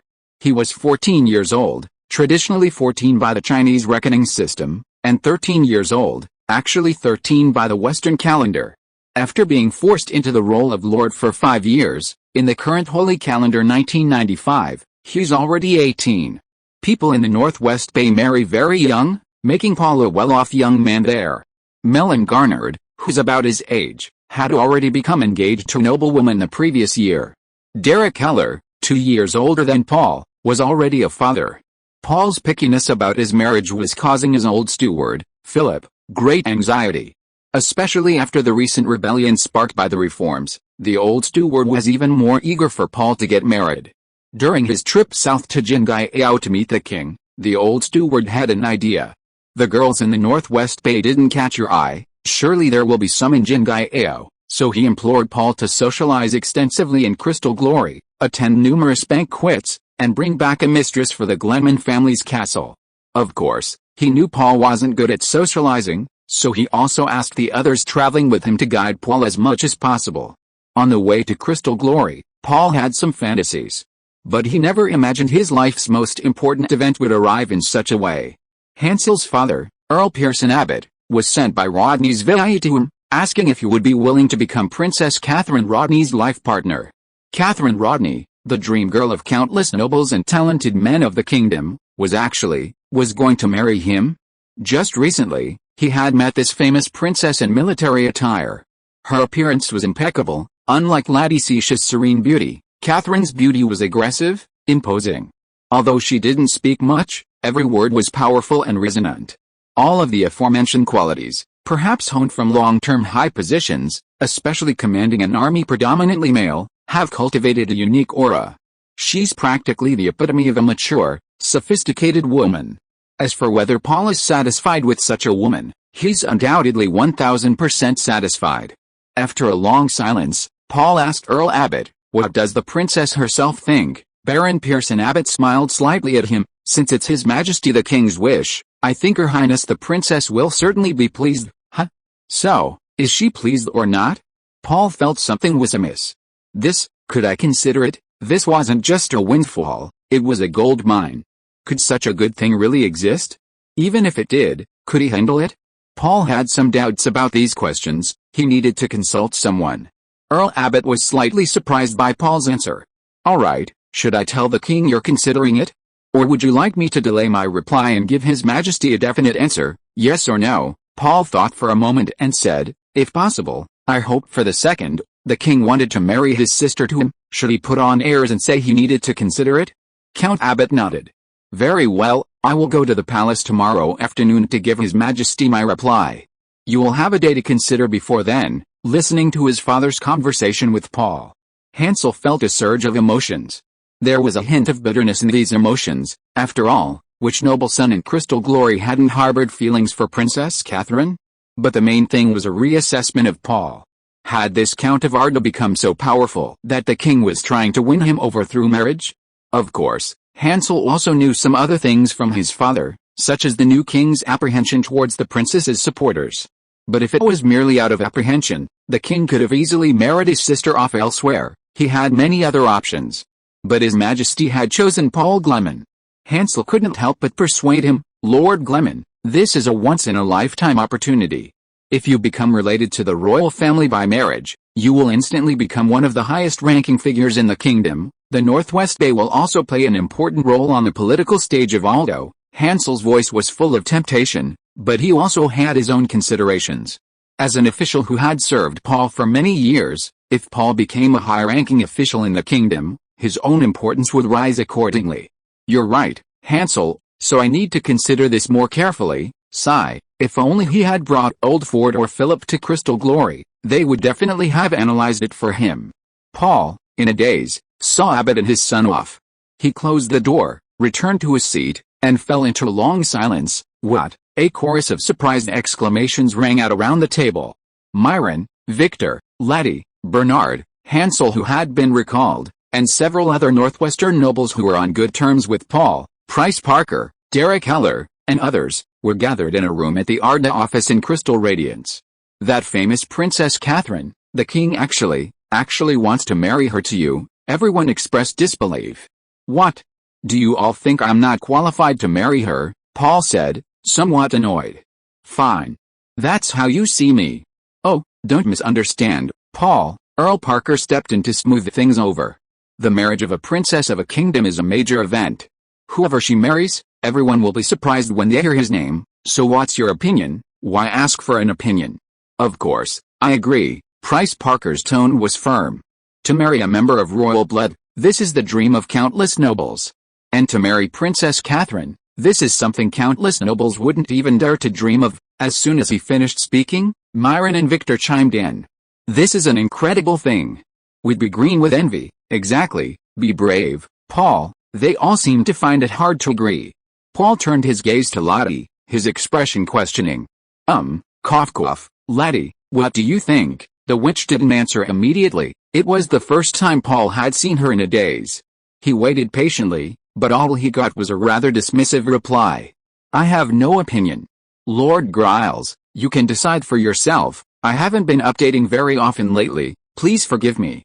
I wrote from midnight to 2:30 a.m., staying up all night to catch up on this chapter cap. If you are listening to this novel on a channel other than Fanfic World, it means it was downloaded and re-uploaded without effort. We warmly invite you to visit our channel, Fanfic World. There you will find the original version of this story and many other novels of various genres. We look forward to seeing you dive into a world of incredible novels. Chapter 614 The King's Arranged Marriage 5. I have no opinion. Lord Gleman, you can decide for yourself. Laddie glanced at Paul indifferently as she spoke, her expression blank. What, you don't care? Paul felt a surge of displeasure and disappointment. She really didn't care. In that case, so be it, Paul made his decision. I will immediately reply to His Majesty the King. If Princess Catherine can become my wife, I will be extremely honored and grateful. Ladies and gentlemen, I am currently excited, happy, and blissful. I hope everyone can attend my wedding. He glanced at Laddie out of the corner of his eye, feeling a pang of self-pity. Congratulations, Paul, Myron grinned at him. If this works out, Butler Philip will be much relieved. Derek teased him, be careful, tomorrow when you go out, the young nobles of Crystal Radiance will likely line up to duel you. Earl Parker beamed. Princess Catherine's marriage to the Northwest Bay is an honor for all the nobles of the Northwest. Captain Victor choked up. Why, if only your father, Lord Gleman, could see this moment. Hansel, Bernard, and others also congratulated Paul. Among them, only Laddie remained silent after saying, I have no opinion. However, this Lady Syria always gave off a cool and quiet impression, so no one found it strange. After everyone dispersed, Paul immediately took gifts to visit Earl Albert at Hansel's house. When he arrived, Hansel, who had just returned, hadn't even changed his clothes yet. He explained his purpose to Earl Albert, who was very pleased.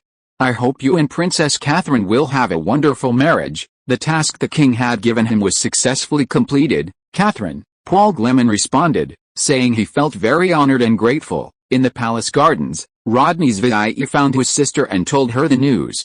Is that so? Now you can finally rest assured, Your Majesty, Catherine responded only lightly.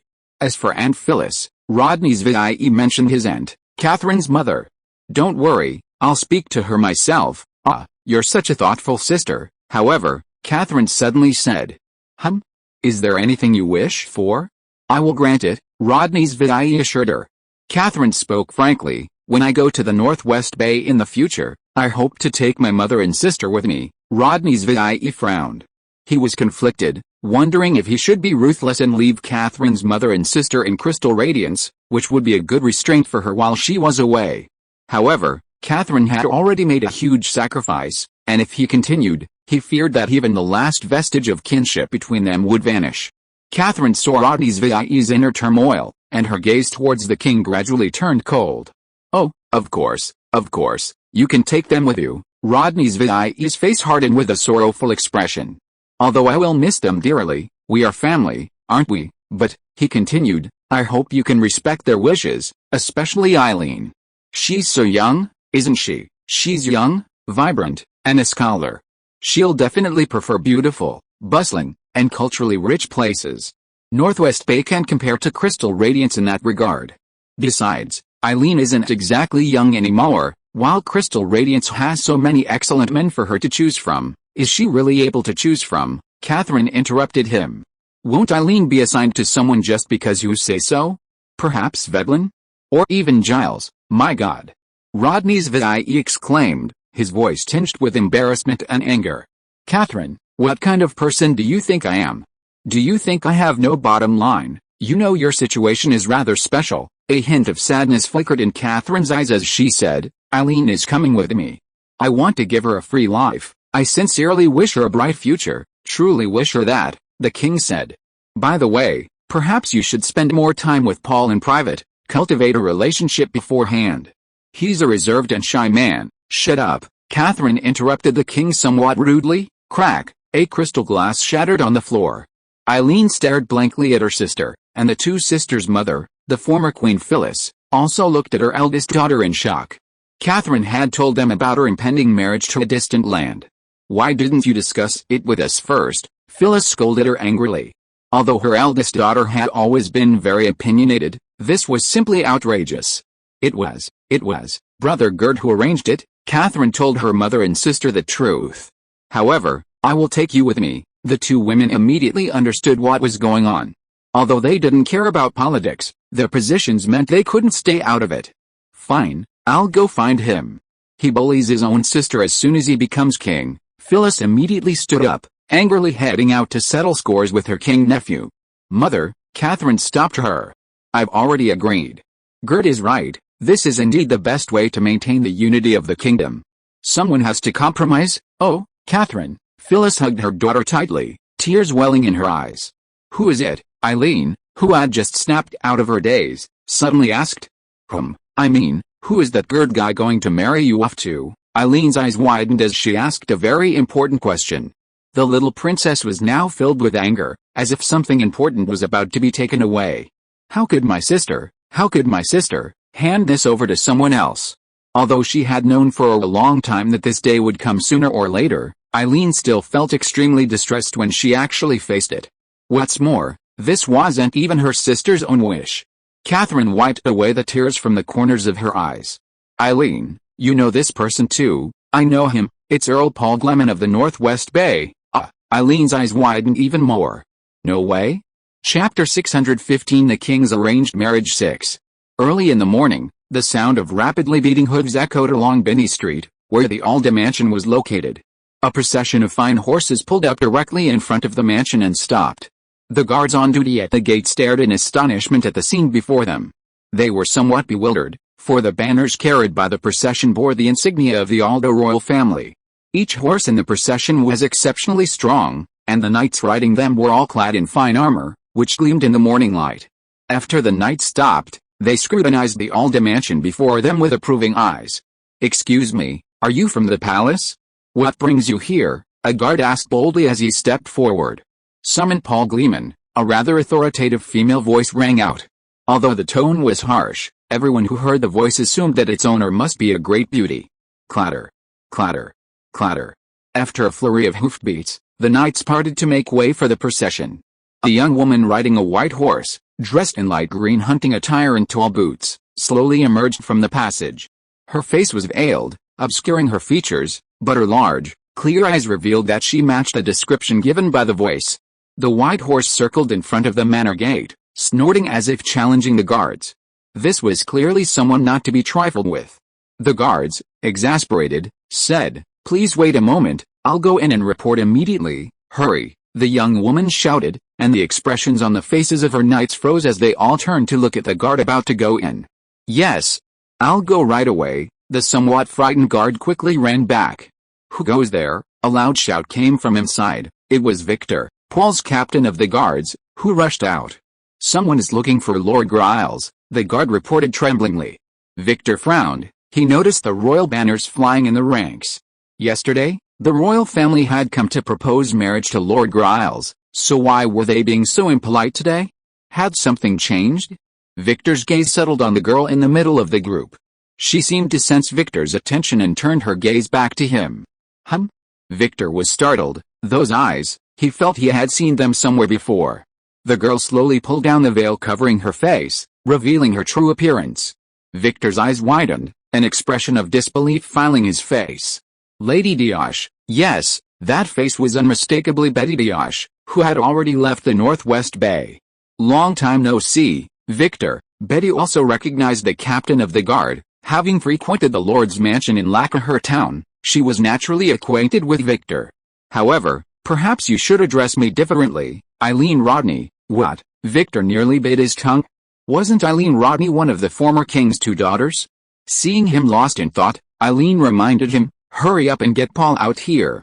I have something important to tell Paul." Her tone was unquestionable. "Lord Giles." A hurried shout came from outside, interrupting Paul's reading. He looked up. "What is it, Victor?" Victor's tone was filled with panic, an emotion rarely seen in a captain of the guard. "Someone has visited our manor and challenged us, or rather, you, to a duel." "A duel?" Paul's ears perked up. "Did I hear that right? Someone challenged me to a duel?" "Yes," the captain of the guard nodded. "Certain of it?" "All right," Paul said helplessly. He already knew what kind of person Catherine Rodney was in the eyes of the kingdom's young male nobles. Eagerly, Paul prepared himself for the potential harassment he might face during this time. "Oh, Victor, why don't you chase that scoundrel away, my lord?" "I can't chase him away, you scoundrel." Paul was annoyed. "What use is it for me to bring you, the captain of the guard, to Crystal Radiance?" Victor looked aggrieved. "Sigh, you'll see for yourself." Paul led Victor to the gate quickly. Betty. Looking at the pretty face on the white horse, Paul was dumbfounded. Wasn't that his former head of the Ministry of Education? Ahem, Victor reminded Paul. "Actually, she is Princess Irene Rodney." "What? Betty is Princess Irene Rodney?" Before he could even express his excitement at seeing an old friend, Paul was stunned. A clang rang out as a longsword was suddenly thrown from Princess Irene's hand. Swoosh, the longsword embedded itself in the ground between the two. Paul examined the longsword, then looked at Eileen. "What do you mean by this, Paul Gleman?" Eileen shouted angrily. "You actually want to marry my sister?" "Oh, it was your brother who sent someone." Paul was about to explain when Eileen interrupted him again. "Then accept my duel challenge. Let's see if you're worthy to marry her." "A duel? With you?" "Ho ha ho ha," Paul laughed loudly. "Betty, oh, I should say Princess Eileen, you're not joking, are you?" "I'm not joking," Eileen said seriously. Victor, standing nearby, panicked. No way? Was the princess serious? He had thought it was Lady Betty playing a joke on an old acquaintance. 20 minutes later, in the spacious courtyard behind the mansion, two people clad in armor and wielding wooden swords faced each other. "Let's get this straight, Eileen. I won't go easy on you just because you're a woman and a princess." "How? Then show me your full strength." The two ultimately didn't engage in a real duel. Given their respective statuses, even if they agreed, their subordinates wouldn't. So, they switched to wooden swords. Paul held the sword with both hands, sizing up Eileen opposite him. HMPH, truly overestimating herself. "Perhaps you're usually lively and energetic, but you're still just a girl. A weak woman," Paul described Eileen with some contempt, though he only muttered it quietly, making sure no one heard. He slightly gathered his strength, pushed off the ground, and charged towards Eileen. Crack, a crisp clash sounded. Eileen blocked Paul's attack with her wooden sword. Chapter 616 The King's Betrothal 7. In the backyard of the Alda mansion. Hiss, Paul leaped back, creating distance between himself and Princess Irene. The current situation was a bit awkward. Paul had thought he could easily make the princess admit defeat. After all, what girl would be interested in swordsmanship? And himself, although he spent most of his time in the office or the lab, he occasionally practiced swordsmanship with Victor. As a man, with the advantage of physique and strength, dealing with a girl who presented herself as a scholar should be a piece of cake, right? However, he was wrong. Irene's swordsmanship was faster, more accurate, and more ruthless than his. Every time his sword was about to strike her, she would dodge in a way that Paul never expected. Then, before Paul could retract his weapon, she would strike him with incredible agility. Paul was certain that if Irene had been wielding a real sword, he would have been riddled with bloody holes. Luckily, she was using a wooden sword, and he only suffered a few bruises. "Damn it. Haha, you really are Betty, right? I can't be mistaken, can I?" Actually, the female guard standing beside her, Leah, had already unmistakably confirmed the girl's identity. "Shouldn't we sit down and catch up now? Have some tea and talk about our time in the Northwest Bay?" "Enough nonsense, Paul Gleman." Eileen gripped her sword hilt tightly, her tone filled with resentment. "I used to think you were a good friend, but I never imagined you'd try to take my sister away from me, you scoundrel among scoundrels. Today I'll teach you a lesson." Paul was in a dilemma. What should he do? Shout for help? Too embarrassing. Keep fighting? He seemed to have no chance. Wait, he couldn't beat her with a sword, but what if he used other methods? Eileen was just a girl, after all. Paul thought mischievously. "Eileen, you were just shouting about a duel. Since it's a duel, don't blame me for using any means necessary." Just as Paul was thinking this, Eileen suddenly attacked. In less than a heartbeat's time, the sword was thrusting towards Paul's chest. Paul swung his sword to block the attack, but unfortunately, Eileen feinted this time. The sword, with a speed that Paul couldn't react to, stabbed towards his abdomen. "Ouch! That hurts." Paul cried out inwardly. "Eileen, you'll remember this. I'll definitely get my revenge on your sister for this humiliation. You stabbed me with a sword." Paul swore inwardly, without delaying his physical reaction to his earlier thought. He endured the pain from the wooden sword and didn't retreat, instead lunging forward recklessly. The wooden swords they were using weren't real swords, the tips were actually small and rounded. Furthermore, Eileen hadn't used her full strength. As Paul lunged forward, the sword tip, which was poised to strike Paul's abdomen, slid to the side along his silk shirt. Paul, however, took a step and stood in front of Eileen, and very ungentlemanly, rammed into her. As a woman, Eileen was no match for Paul in terms of strength and weight. When he got close, her prized swordsmanship was useless, and she was knocked backward. Eileen actually reacted quickly, raising her leg to kick him away just as he was about to close in. But she was a fraction too slow. What she intended to kick him with turned into a tripping stunt. The result was that Eileen was knocked down by Paul, Paul was tripped by Eileen, and then Paul landed on top of Eileen. Eileen, who had never been so close to a man before, screamed in terror. The guards standing around stared in disbelief at what was happening, both royal guards and the mansion's guards. It worked? Paul thought, though the result was embarrassing. Just then, a cold voice came from the side. "What are you doing?" Paul was startled. That voice sounded like. He immediately looked in the direction of the voice, and sure enough, Princess Catherine was staring at him and Eileen with a livid expression. Oh no. When did she come in? Paul scrambled off Eileen, hesitated slightly, then reached out to pull the little princess up. He stammered, sweating profusely, "Your Highness, please let me explain. I was just sparring with your sister, and I accidentally..." But Catherine only stared at him coldly. It seemed she had just arrived and witnessed that embarrassing scene. Sister, Eileen, tears welling in her eyes, threw herself into Catherine's arms and burst into tears, pointing at Paul and sobbing, "Paul bullied me." Paul was a little anxious. "Eileen, can you please stop talking nonsense?" "Ahem. Your Highness, please allow me to explain. The matter is actually like this." At the crucial moment, Eileen's maid, Leah, spoke up, explaining the whole story to Catherine.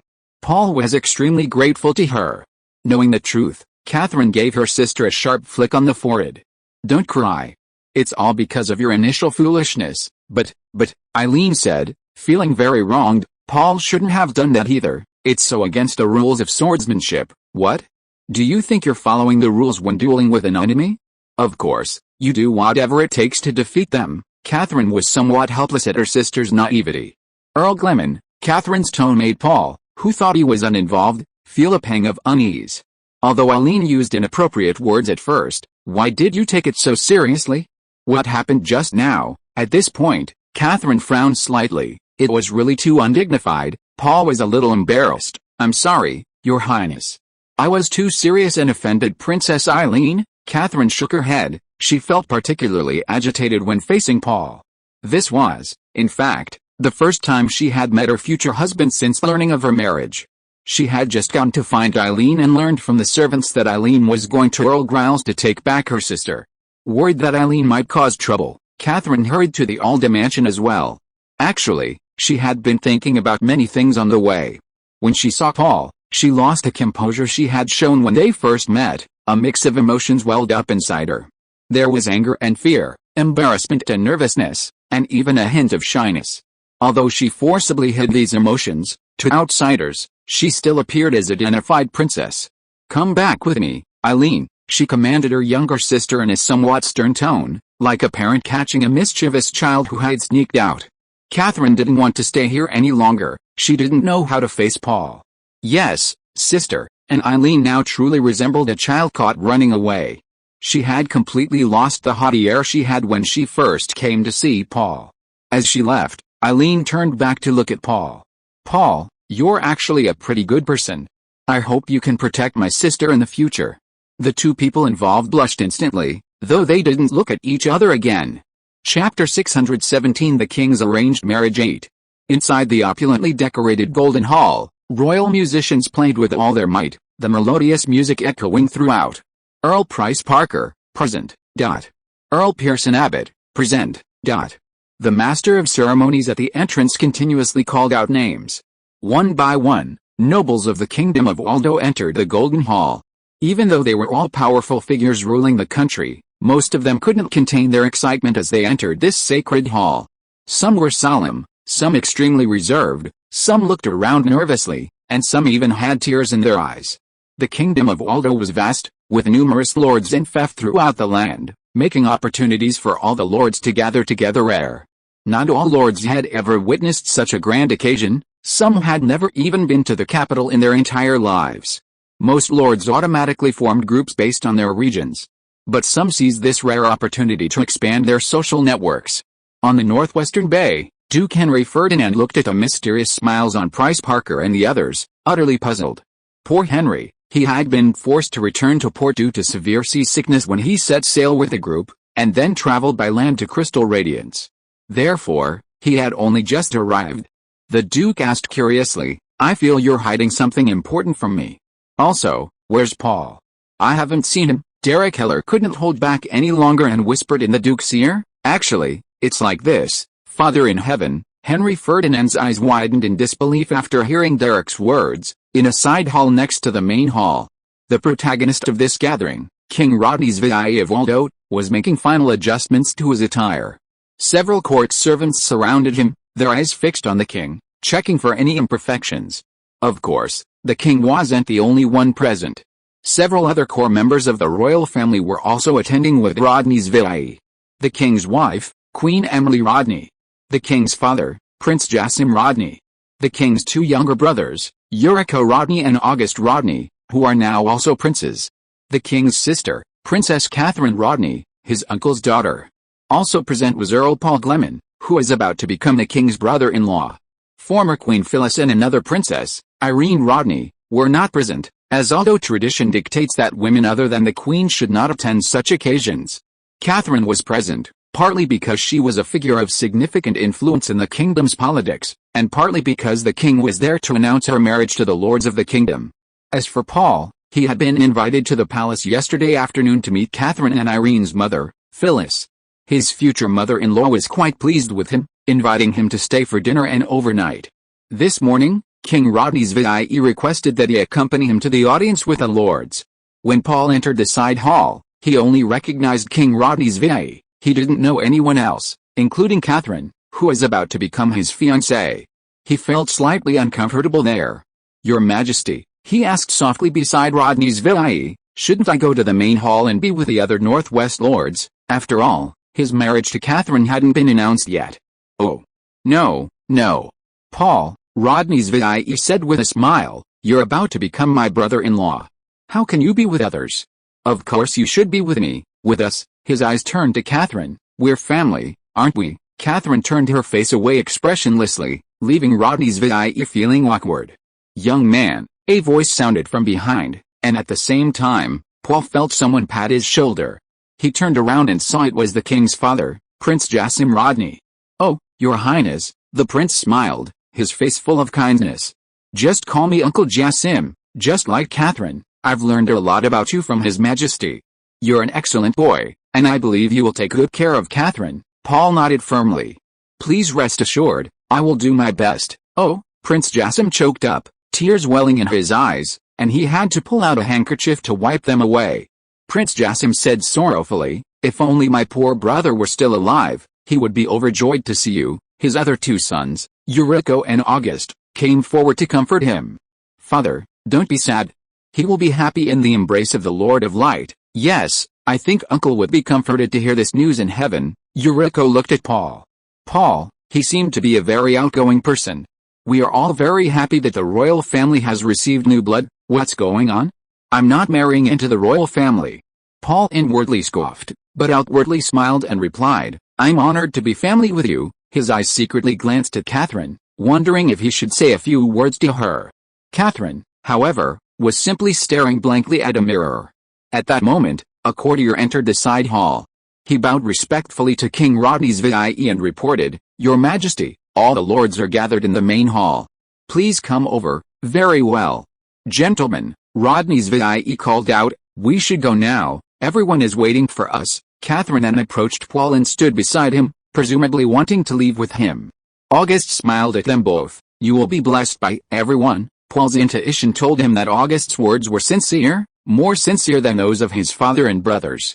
He smiled and nodded to August in gratitude. To Paul's slight surprise, Catherine also smiled at August, albeit somewhat stiffly.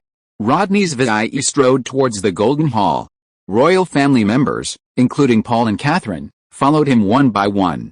As soon as the king appeared, the music in the hall, which had been soothing, suddenly became urgent, soaring, and magnificent. Rodney's VIE walked to the throne and slowly sat down. Chapter 618 Breaking News. King Rodney's VIE slowly sat down on the throne. Prince Jassim, Yuriko, August, Catherine, and Paul also took their seats on either side of the king, each with a place to sit. Paul's appearance surprised many, mostly nobles familiar with the royal family, from Crystal Radiance and the royal territory, with a few from other territories. Who is this young man? Why was he with members of the royal family? Many had such questions in mind. You have all traveled from your respective territories to Crystal Radiance, you must have endured much hardship. I am deeply moved, Rodney's VIE began. His voice was majestic, possessing a powerful, penetrating quality that struck everyone's heart. Although he had only recently donned the crown, Rodney's VIE seemed as if he had been king for years. My uncle toiled for Aldo his entire life, and the Lord of Light, moved by his hardship, finally brought him back into his embrace. His life was one of integrity and loyalty. He is an example for all of us. Rodney's VIE left us a rich legacy, and we thank him, and we will carry on his legacy. The new king spoke for over an hour, mostly reminiscing about his uncle and inspiring everyone to unite and build Aldo into an even greater nation. The lengthy speech reminded Paul of listening to the headmaster in his school days. If he hadn't been sitting in a prominent position, he might have already fallen asleep. But we cannot linger in grief forever, so I take this opportunity, with everyone gathered at Crystal Radiance, to announce some great joy. Rodney's VIE raised his eyebrows, the somber expression on his face seemingly vanished. He turned his head to one side and said softly, "My dear Paul, my dear Catherine, come here." Paul and Catherine stood up and came to the throne. The king announced in a loud voice to the lords in the hall. Under the watchful eye of the Lord of Light, my sister, Princess Catherine Rodney, will be betrothed to Earl Paul Gleman of Arda in the Northwest Bay. Whoa! Before King Rodney's VIE could finish speaking, a wave of gasps of astonishment swept through the Golden Hall. The king continued, like countless couples in Alder, they will form a family and contribute to the continuation of this nation. Before he could finish, the hall erupted in chaos. Did I hear that right? Princess Catherine is engaged. You heard right, Princess Catherine. That's Princess Catherine. Ah, damn it, who is that Paul kid? Who cares who he is? I'll duel him. The lords and nobles whispered amongst themselves, discussing the matter. Some expressed surprise, others anger. The waves of voices rose higher and higher. Catherine's most trusted subordinates, including the knights, Othina, Klein, and Lester, stood in a corner of the hall, their hearts filled with mixed emotions. Her Highness the Princess had told them she would be marrying into the Northwest Bay and had instructed them to remain in Crystal Radiance and serve the new king faithfully. But this went against their personal wishes. Othina, Lester, and everyone else, what should we do? Klein asked his colleagues hesitantly. He was confused. If they follow the princess to the Northwest Bay, would the new king continue to harbor suspicions about her? If they stayed to serve the new king, he felt uneasy. Besides, His Majesty Rodney's VIE had his own loyal followers. Would he continue to rely on Catherine's men? Lester remained silent, as was his nature. When Klein turned his questioning gaze to Othina, the beautiful woman with black hair and black eyes snorted. I'm going to follow His Highness to the Northwest Bay anyway, whether he agrees or not. Ah, you're a woman? Klein said. That's convenient. The king shouldn't think anything of it. Yes, she's a woman. If she goes with His Highness, no one will say anything, said a general named Dempsey, his voice laced with malice. By the way, you can be His Highness's dowry. Huh. Maybe that boy named Paul will take you as his concubine. Othina was furious and immediately grabbed a cup from the nearby table, splashing water all over Dempsey's face. You? Dempsey was enraged and glared at Othina. Othina warned him, Dempsey, if you dare say another word, I'll cut out your tongue. All right. Klein immediately separated the two who were about to fight. He looked around. Fortunately, everyone was discussing the princess's engagement, and no one noticed the little incident. Don't you know what kind of occasion this is? If His Majesty and the princess find out, you will definitely be punished, Klein warned Dempsey sternly. Dempsey, I know you're angry, but you shouldn't take it out on your companions. Your words are too vicious. Dempsey turned his face away. No matter how much surprise, anger, or jealousy there was, the audience with the new king still had to continue. All the lords present, some of whom were envoys sent by their respective lords, took turns swearing allegiance to Rodisville. Paul even saw envoys from Grand Duke Giles and Grand Duke Veblen, who, representing their respective lords, also pledged allegiance to the new king in full view of everyone. It seemed that although Catherine's crackdown on the Southern Rebellion was not entirely successful, at least they dared not openly defy the royal family, and outwardly still acknowledged themselves as vassals of the Kingdom of Alder. After receiving the allegiance of the lords from various regions, the next step was to receive the blessings of the envoys from various countries. The countries here are mainly those surrounding Alder, including the papacy, the Hornbay kingdoms, and, most far away, the Gabella Empire located inland on the continent. Paul noticed that although the Hornbay kingdoms were engaged in fierce fighting, their envoys had just been discussing something, likely using this rare opportunity to gather to bargain for the ongoing war. However, as the envoys began to bless the new king of Alder, a major event occurred. The envoy from the Duchy of Eaton did not immediately withdraw after his blessing. He bowed to Rodisville, "Your Majesty," then he turned to face the crowd. "And to all the distinguished guests present, I hereby declare, by the order of the Grand Duke of Eaton, that our nation will recognize the legal status of wizards." This was news many times more explosive than the princess's engagement. Chapter 619 Eaton's New Deal. When the Eaton Duchy's envoy announced their nation's recognition of the legal status of wizards, the Golden Hall fell silent. This was a stark contrast to the heated discussion that had erupted when King Rodisville announced the engagement. Everyone seemed stunned. In this silence, Paul discreetly turned his head towards the area where the Northwest Bay Lord was, where Lady Saoirse and Victor stood as his attendants. He noticed that Lady was staring somewhat blankly at the Eaton Duchy's envoy. What was she thinking? Paul felt a pang of anxiety. "That's Miss Saoirse, isn't it?" came Catherine's voice from beside him. She noticed Paul subtly turning his head. Following her fiancé's gaze, she saw a beautiful woman with long, flowing green hair and a beautiful, serene face. In particular, she possessed an inexplicable aura that made her seem mysterious and profound. Catherine recalled that this was the woman who had accompanied her fiancé during their first meeting. "Yes, that's right. Who is she?" "She's my advisor on the Corner Bay issue. She's also in charge of education in my area, haha. She took over the job from Eileen," Paul answered his fiancé. "HMPH. There's definitely something wrong." That's what Catherine's woman's intuition told her. Actually, she didn't need any intuition. A boy who had just turned 18, at an age full of beautiful fantasies about the opposite sex, and a lord, above all others in his territory. For such a person to be accompanied by such a beautiful lady all day long, it would be abnormal if nothing happened, right? As far as Catherine knew, most of the noble sons of Crystal Radiance had been in contact with women before adulthood, either with prostitutes on the red light district or with maids in their homes. However, Catherine only felt a slight unease. It didn't stir up too many waves in her heart. After all, in this era, this was commonplace, especially among the nobility. What a beautiful lady, Earl Gretchen, cough cough, not bad, haha. Staring at another beautiful woman in front of his fiancée seemed inappropriate, so Paul averted his gaze. At this moment, the silence in the hall was broken by Rodisville. "Distinguished guest," he looked at the Eaton Duchy envoy, who had become the center of attention. "Are you sure you're not joking?" The Eaton Duchy envoy firmly shook his head. "Your Majesty, I am not joking, but conveying the will of my lord, Grand Duke Cabaret," the envoy proclaimed. "The evil lackeys of the Hornbay Church have launched a baseless war of aggression against our beautiful nation. They have burned our homes, plundered and slaughtered our people, and at this time, the wizards, perhaps they should be called spellcasters, disregarding previous worldly prejudices against them, bravely stood up alongside the righteous people of Eaton, together crushing the church's attack. The entire Duchy of Eaton, from nobles to commoners, is grateful for the spellcasters' sacrifice.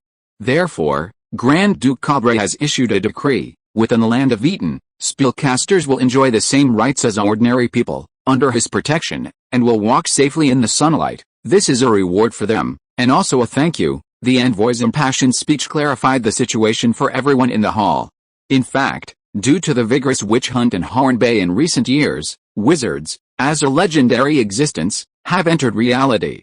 Those who previously firmly believed that wizards and magic were fabrications have had to revise their perceptions. However, the stereotype that wizards and magic are evil remains in most people's minds, whether in legend or reality. Some time has passed since the Duchy of Eaton recognized the legal status of wizards, but in this era where long-distance communication relies on letters, Eaton's new policy is currently only circulating among the kingdoms of Horn Bay. When some merchants take the news elsewhere, it is only regarded as foreign gossip of a questionable authenticity. Now, the envoy from the Duchy of Eaton has solemnly confirmed this matter on an official level in such a solemn and serious occasion. It is simply shocking. Blasphemy. This is blasphemy against the gods. Before King Aldo could say anything, the envoy from the papacy jumped out and cursed the envoy from the Duchy of Eaton. You will all go to hell. Your Grand Duke, your Grand Duchess, your commoners, and your wizards, all of you will go to hell, he cried out, his emotions running high, as he unleashed his fury upon the Etonian envoy. The Etonian envoy merely glared at him. King Rodney's VIE frowned. This was a crucial occasion for him to meet his vassals. Why were the papal envoys behaving this way? The master of ceremonies standing nearby noticed the king's expression and slammed his cane heavily on the ground, producing a dull but clear sound. Emissary, King Rodney's VIE said, perhaps you should watch your words. The Archbishop of Aldo hurriedly rushed out from the crowd, gave the king an apologetic look, and pulled the papal envoy back. Thus, in an awkward atmosphere, the envoys from various countries continued to offer their blessings to the new king. Only after the last envoy finished his blessing did King Rodney's VIE order a banquet to be prepared. He wanted to entertain his vassals and the envoys from other countries. The banquet was more like a buffet. Various dishes were laid out on the tables, and guests were free to move around and choose what they liked. Court servants moved about with wine, refilling the cups of those who needed them. People gathered in small groups, eating, drinking, and talking, mostly about the Duchy of Eaton, and some about royal marriages. Paul initially stayed with Catherine, but their silence made him feel awkward and bored, so he excused himself and left. Several out-of-town lords had business dealings with Arda, and he wanted to make connections. But halfway there, a man with a thin, long face and a large mustache stopped Paul. Earl Gleman, congratulations. The man then stopped a waiter, ordered 2 glasses of wine, and handed one to Paul. Thank you, Sir Wendell. If Paul remembered correctly, this Sir Wendell was the envoy sent by Grand Duke Giles of Greed. Chapter 620 Giles's Messenger. Sir Wendell smiled and gestured slightly towards the corner. Perhaps we should find a quieter place to talk. Paul hesitated for a moment, then nodded and followed Sir Wendell to the corner. They clinked glasses and each took a small sip. How enviable. Sir Wendell stroked his mustache and complimented, Her Highness Catherine is a rare beauty. I think you, Earl, have become the public enemy of more than half of the Crystal Radiance boys. However, a look of doubt crossed his face. However what? Paul pressed. Nothing. I think with your abilities, Earl, you can easily handle those little things. Wendell smiled. Little things, what was he trying to say? Paul frowned slightly. Sir Wendell, could you tell me about these little things? Sigh. All right. Sir Wendell sighed softly, somewhat embarrassed, and said, I heard that the relationship between our king and his sister, Princess Catherine, is a little awkward. What? Paul became alert. There's always been a rumor in Crystal Glory that the old king originally intended to pass the throne to his daughter, Princess Catherine. Sir Wendell leaned closer to Paul and explained in her low voice. You know, our princess is in no way inferior to a man. She handles politics and military affairs very well, and she even fought against Grand Duke Giles on the battlefield before, so it's perfectly normal for the old king to have this intention. But, later, for some reason, the throne still fell into the hands of the current king. Sigh.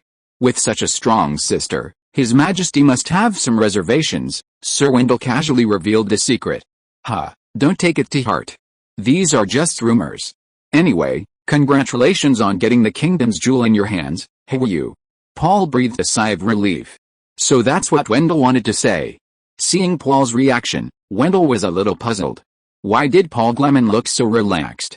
Knowing he was caught in the power struggle, should he at least feel a little apprehensive? Sir Wendell, Paul said with a smile, thank you for informing me of these things. I will observe them carefully.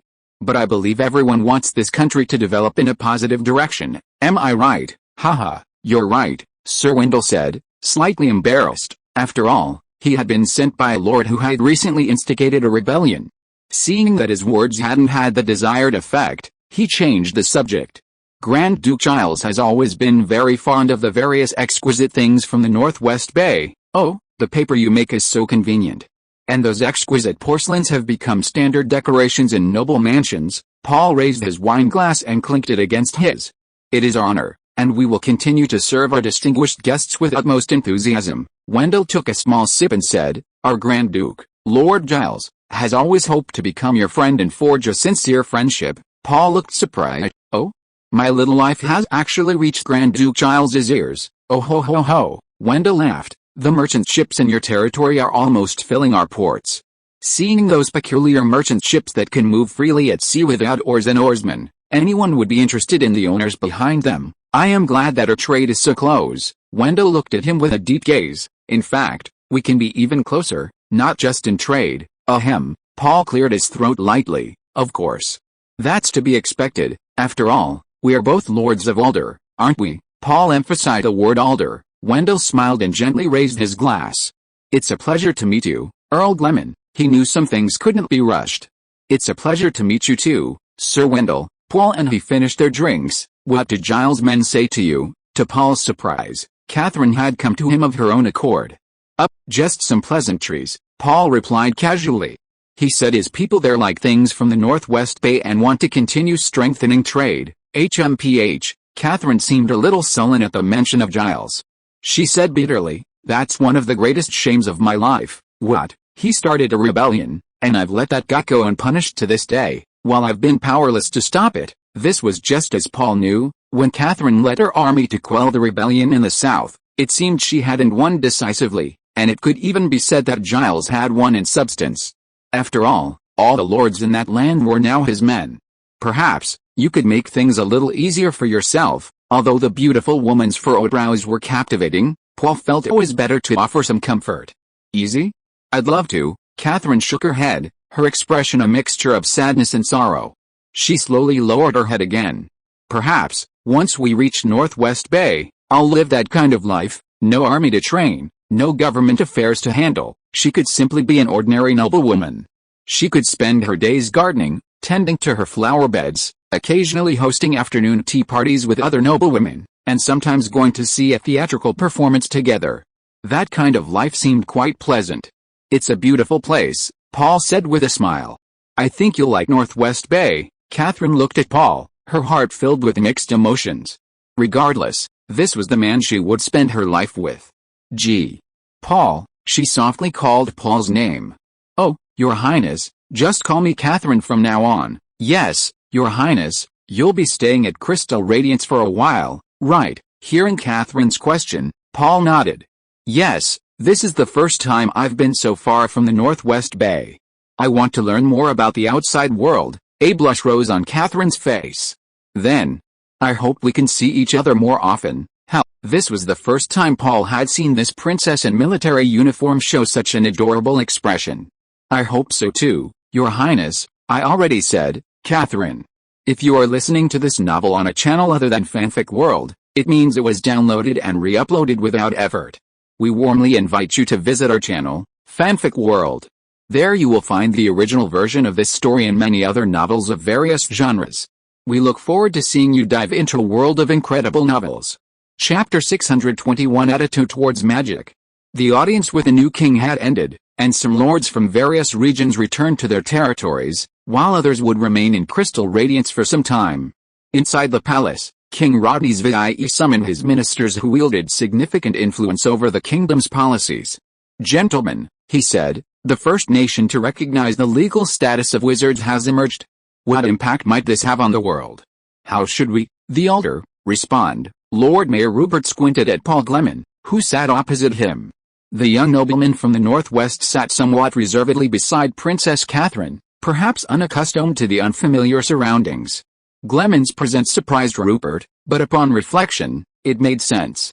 He was Princess Catherine's fiancé, and it was only right that the king, out of respect, allow him to attend such a high-level meeting. He glanced at Princess Catherine beside Paul, a pang of regret rising in his heart. He had watched Catherine grow up. She was such an outstanding woman, Yet she was forced to marry into the Northwest Bay because of the exclusivity of power. If only she were a man. Rupert harbored some resentment towards the new king Rodney's VI, who hadn't even consulted with his old ministers beforehand about such a momentous matter as marrying off a princess. Strictly speaking, Rodney's VI had indeed consulted with them, and he and Catherine had approached them together. But this seemed more like a formality out of respect for the ministers. The worldly wise Rupert could tell at a glance that the two siblings had already privately agreed, and judging from Catherine's lukewarm attitude, the king had definitely persuaded his sister through a combination of persuasion and pressure. Later, Catherine summoned these old ministers left over from the previous king separately, sincerely stating her position and demanding that they wholeheartedly serve their cousin and have no other thoughts. Although many were unconvinced, for the time being, this was the only option. Your Majesty, the first to speak was Earl Walsh McKee. I believe the kingdom should immediately sever official ties with the Duchy of Eton. Leaving aside the fact that wizards and magic have always been seen as evil, if we continue to maintain friendly relations with Eton, we will face immense pressure from the papacy. He glanced at the crowd and said, I think you all witnessed the papacy's envoys' behavior at the audience, didn't you? They were practically thunderous in their anger. Many present nodded in agreement with Earl McKee's view. I disagree. Rupert looked at Walsh McKee and retorted, if we sever official ties with Eton based solely on this, wouldn't Ulster become a vassal state, blindly following the papacy? We are an independent nation. Besides, the papacy hasn't even begun to criticize us yet. If we panic and try to appease them, other countries will laugh at us. Rupert had a very bad impression of Walsh McKee. It was rumored that Walsh McKee was one of the key figures behind the princess's engagement. A scheming villain, and here he was. But what could he do? He was brought by the new king. As far as I know, said Earl Adela, another of the men brought by the new king, during Giles' rebellion, there seemed to be traces of witchcraft among the rebels. He looked at the Minister of Intelligence, Earl Moran. Am I right? Earl Moran nodded. There were indeed many phenomena that we cannot explain with common sense, Earl Adela said. From this perspective, wizards seem to be our enemies. Just when everyone thought he was about to express the same view as Earl McKee, he added, but if we completely push this force to the opposite side, it seems to be very disadvantageous for us. What do you mean? Do you want our great kingdom to be associated with magic? No. I mean, at least until the current crisis is resolved, we should try to make as few enemies as possible, especially mysterious ones. According to what you just said, the wizards have already sided with Giles. How do you know all the wizards have gone to him? Isn't there still a group at Eton? It's very likely the same group. Everyone chimed in, creating a noisy commotion. King Rodney's VIE had a slight headache. He glanced to his side. His sister and future brother-in-law were sitting upright, silent. What do you think? He asked Catherine and Paul. Catherine slightly furrowed her beautiful eyebrows. The Lord Mayor is right. The kingdom's independence should be paramount. We must not rush to curry favor with the papacy before our substantial interests are harmed. The king turned his gaze to Paul. Ahem. Paul had originally intended to remain a bystander, but since the king had asked, he had no choice but to speak. Your Majesty, Paul said, our attitude toward wizards and magic should be based on the impact this mysterious power has on ordinary people in reality. Eton's new policy provides us with a good case study. Perhaps you should send more people to investigate, observe, collect data, and summarize. Whether this power becomes our enemy or ally in the future, we should have a thorough understanding of it beforehand. Knowing the essence of magic may be difficult, but its manifestations are visible, and we can see the impact it can have on ordinary people's lives without the suppression of a ruler. Blindly fearing or pursuing imagined magic, not real magic, is extremely undesirable. I believe that with sufficient data covering most aspects, you will arrive at a more accurate conclusion, and that conclusion will help you make the right choice. Paul's words enlightened Rodney's VIE. Princess Catherine, standing beside him, also looked at Paul with surprise, her gaze softening. From what you're saying, the king said, it seems you want me to treat magic as a normal, new thing. Yes, existence is its own justification. Now that it has appeared, no longer some rural legend, it's a manifestation of the laws governing our world. All right. I have an idea. Thank you, Paul. Clap, clap, clap. King Rodney's VIE slammed his hand on the table in front of him. The arguing crowd immediately stopped and turned their gazes to the king. Chapter 622 Management Committee. All eyes turned to the king. Rodney's VIE solemnly declared, given our limited knowledge of magic, Investigating this mysterious force and gathering information about it is our primary task. He surveyed the assembled crowd. We should summarize the effects of this force manifesting itself on a large scale before mortals, and judge our attitude towards magic based on the overall interests of the Kingdom of Alder, rather than hastily currying favor with the papacy or maintaining relations with Eton, and drawing conclusions without sufficient understanding. Lord Mayor Rupert stroked his beard, nodding repeatedly. Your Majesty is right. The king's words greatly changed his opinion of Rodney's VIE. The other ministers echoed his sentiments. Let's observe for a while, neither expressing our opinion nor supporting it. He looked at the foreign minister. Lord Valentine, if the papacy demands a statement, try to appease them. Count Valentine nodded.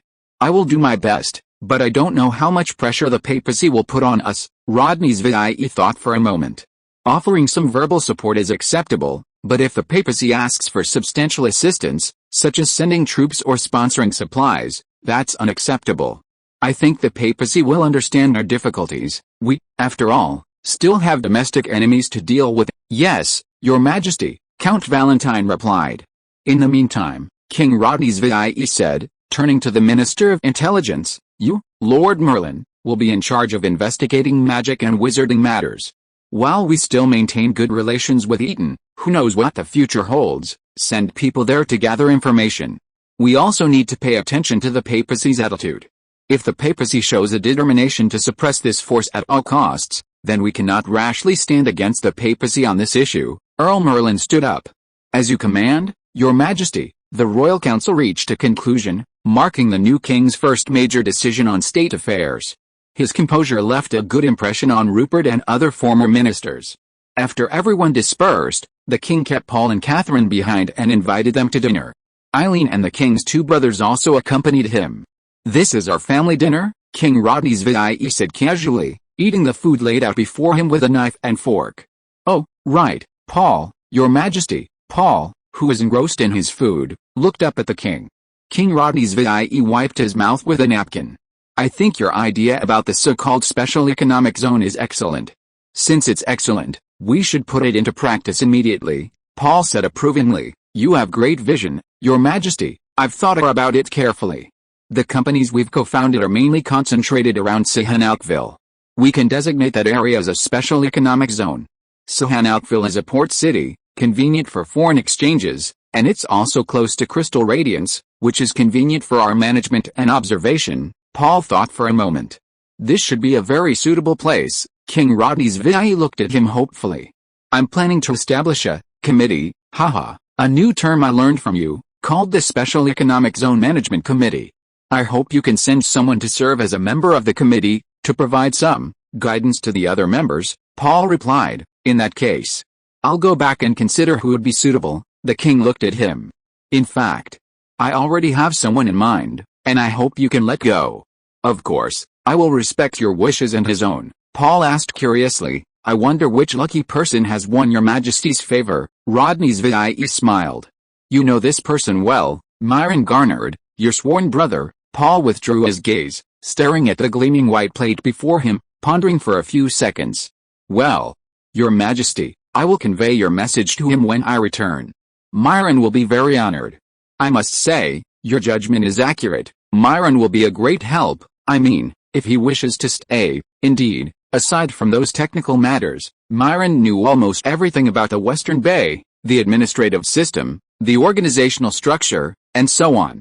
Oh, of course. I consider you friends, and I respect your personal will, Rodney's VIE said with a smile. I am requesting, not ordering. I will not use the power of the king to demand that you fulfill the obligations of a vassal. Thank you, Your Majesty, Paul said, but inwardly he wondered if this was a reminder to them.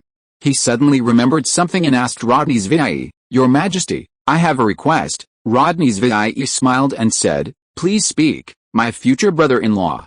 I will try my best to fulfill your request within my power, Paul said. I think you know that a group of scholars have gathered in the Northwest Bay, from various fields, some studying biology, some studying chemistry, oh, you know, alchemy.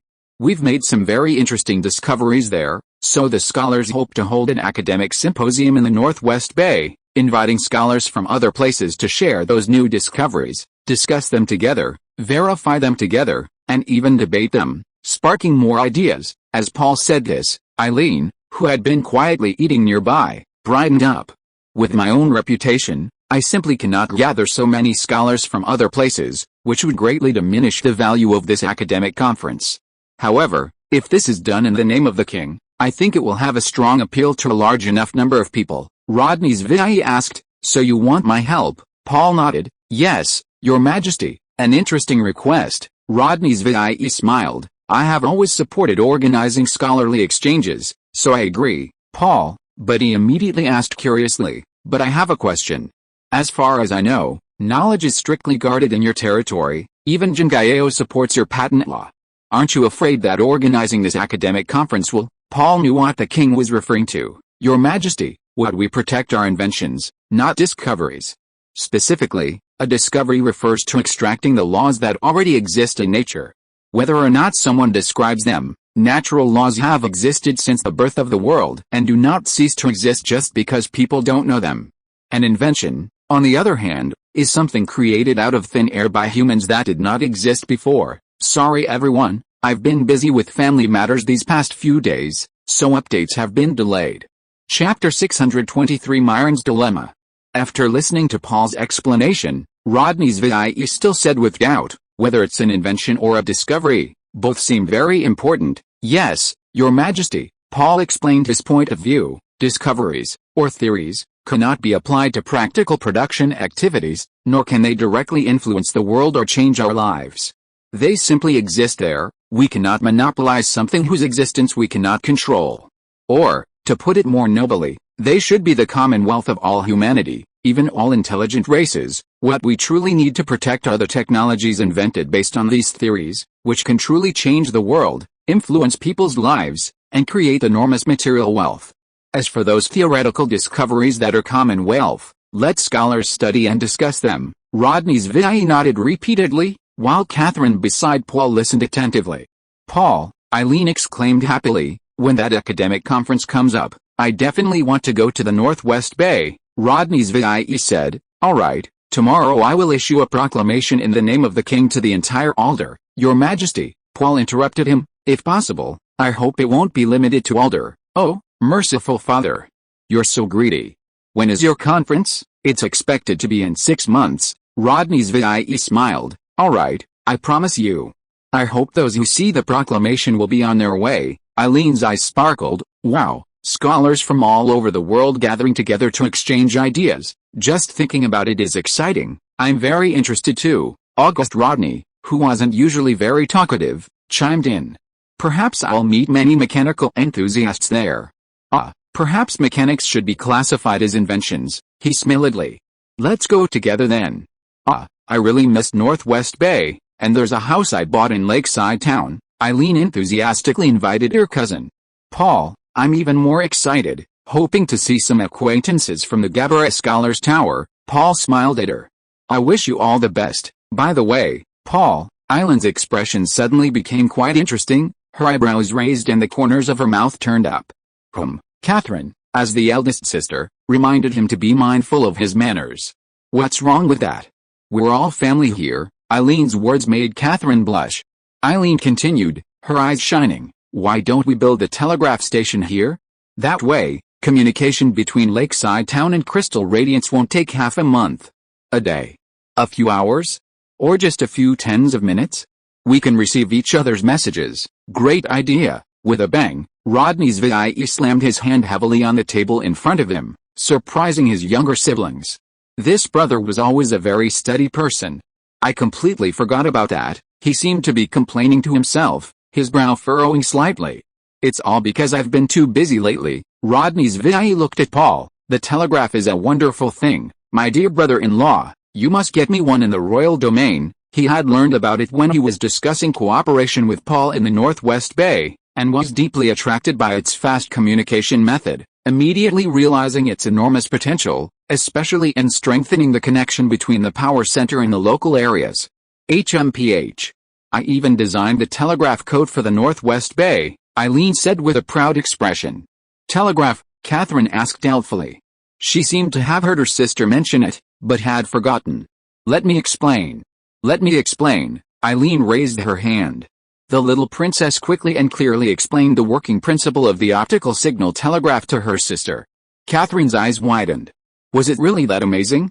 At the time, she had only thought Eileen was showing off a child's toy and hadn't taken it seriously. It was Rodney's VIE's reaction that made Catherine pay attention again. She felt a pang of regret. She should have had one while her father was alive. Eileen's explanation piqued the interest of Yuriko and August. If His Majesty is interested, I can offer assistance. However, and I will pay you, it's a business transaction. Rodney's VIE's words reassured Paul. Establishing an optical telegraph system was no small expense. Eileen reminded Rodney's VIE, connecting Crystal Radiance and Arda would require traversing many territories. The king said, I think the lords would be happy to integrate into our communication system. What? His Majesty wants me to stay. Hearing the news Paul brought back from the palace, Myron Gardner was shocked. Yes, His Majesty wants to place you in the management committee responsible for the special economic zone. Myron stammered, I'm afraid I'm not up to the task. The key question is, do you want to stay? Paul stared into Myron's eyes and asked solemnly. Well, what do you think, Paul? What should I do? I can tell you want to stay and make something of yourself, Paul said with a chuckle. From Melon's tone and eyes, Paul could tell that Melon was quite excited about the king's appreciation. This was inevitable. As a sworn brother of similar age, Melon had always been overshadowed by Paul in the Northwest Bay. It was unavoidable. After all, Paul, as a transmigrator, possessed a wealth of knowledge that made him, in a sense, a prophet. Melon wasn't dissatisfied or complaining about Paul's brilliance, but he was happy to be given a chance to prove his worth independently. After all, having been by Paul's side for so many years, Melon had learned quite a bit through observation and experience. In that case, Paul patted him on the shoulder. You'll come with me to the palace tomorrow to give the king his reply. I think Rodney's VIE will be overjoyed. Myron looked at Paul gratefully. I think I should think about it some more. All right, Myron. In any case, I will respect your decision. Actually, your staying will greatly strengthen our ties with the royal family. Thank you, Paul. Don't worry, if I decide to stay, I won't divulge a single word about anything that needs to be kept secret. I trust you, Myron. Paul smiled and hugged him. Chapter 624 Sevia's Plea. White waves lapped against the shore, and flocks of seagulls forged between the sky and the sea. It was an ordinary morning in Port Franklin. A passenger ship slowly entered the harbor and was towed steadily to dock. Passenger ships were a recent development. With a rapid increase in people traveling between the Northwest Bay and major trading points, the original mode of transportation, cargo ships, could no longer meet the demand. After all, cargo ships were mainly used for transporting goods, leaving little room for passengers, and the cramped space resulted in poor accommodations. As a result, shipping companies began to introduce dedicated passenger ships. Considering that ordinary passengers were not as agile as sailors, the way passengers boarded and disembarked was improved from the original simple gangplank to gangways with railings on both sides.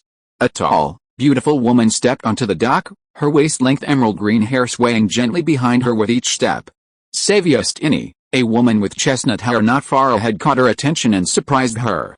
What are you doing here? Lady Sisha approached her and asked the female spellcaster. Sylvia gave her a faint smile. I've been waiting for you at the docks every day for the past few years. You said you'd be back around this time, but Sylvia's expression quickly turned to confusion. Where's your count? What, my count? Laddie's reaction startled Sylvia. It was a tone tinged with embarrassment and annoyance, as if something sore had been touched. In Sylvia's memory, Laddie was usually calm and composed. She'd definitely come back alone. Something was definitely going on, Sylvia thought to herself. I mean, where's Lord Gleman? Shouldn't you have returned with his fleet? Laddie's eyes dimmed. Plans change. Lord Gleman has to stay in Crystal Radiance for a while. And I have a bunch of official business to tend to, so I came back as planned. Sylvia pressed on. What happened? Why does he need to stay in Crystal Radiance? Laddie turned her head away. Paul Gleman is now the royal son-in-law. Humph. The last humph was barely audible, but Sylvia still heard it. What? Sylvia Estini was shocked. Count Gleman has married into the royal family? Lady Saoirse, how could you let him do this? What? How could I let him do this? Can I control this? My God. You're always so close to him. Sevilla was a little anxious, but she immediately realized that the bustling dock area wasn't the place to talk about such things. Come with me, she pulled Laddie along, leading her to an alchemy shop not far from the docks, a business run by spellcasters who had fled from Horn Bay. In a room in the backyard, Sevilla began to question Laddie. Lady Sisha, why, after all this time, have you still not won over Earl Gleman? What do you mean? Laddie raised an eyebrow, her tone unfriendly. Fine. I'll put it another way. Why haven't you been won over by Earl Gleman yet? He's a powerful lord. And you're so beautiful, how can the Earl resist? What do you mean by win over? I'll make it clear again. Paul Gleman is my lord, and I am his loyal subject, nothing more. Faced with Sevilla's unbridled tongue, Laddie unusually raised her voice. Seemingly realizing she had been too hasty, Sevilla sighed, her tone softening. Alice, Lady Sisha. Do you dare to swear on your own chest, with sacred magic, that you yourself have not felt even the slightest bit of anything else for Count Gleman? Laddie was speechless, a blush rising on her fair face. Which princess will Earl Giles marry? Sevilla asked. Catherine Rodney, that princess? Oh, that's a problem. The help that princess would provide to the Giles family would be immeasurable, I know that without you telling me, so what do you plan to do after that? I plan to apply for a transfer from Lacquerhurst to another town to become a headmaster, or even a teacher. After all, I swore an oath of loyalty to him. Laddie's expression was indescribably desolate. I've told myself countless times that marrying him would only bring him misfortune, so I'd just smile and watch him find a suitable partner, get married, and have children. But when that day actually came, I still felt a little uncomfortable. So I'll settle for second best and find a place where I can't see him, and silently serve Alda. No, Sevilla suddenly raised her voice. Why not? This is my own business. Laddie was a little annoyed. Sevilla paused, then said earnestly, Lady Sevilla, if it's as I think, since you're so close to Earl Gleman, why not take advantage of that? Earl Gleman is now the most powerful lord in the Northwest Bay, and a lord who tolerates us spellcasters. Imagine if his first wife were a spellcaster, it would further improve his view of spellcasters. How much would that help improve the living conditions of our fellow spellcasters in the Northwest Bay? I don't want to become that kind of wicked witch who seduces men. How is normal affection between men and women seductive? How is it wicked? Laddie retorted, is that so? You're not bad looking either, why don't you try it yourself? Ahem, you're joking. My looks can't compare to yours. In short, I beg you, even if you can't become his wife, please stay by his side, as his assistant, and as a link between our fellow spellcasters and the ruler of this land. Why, Sylvia said earnestly, I know you are a kind person. And as the most powerful spellcaster among us, you are our natural leader. Don't you feel you have some obligation to your fellow countrymen?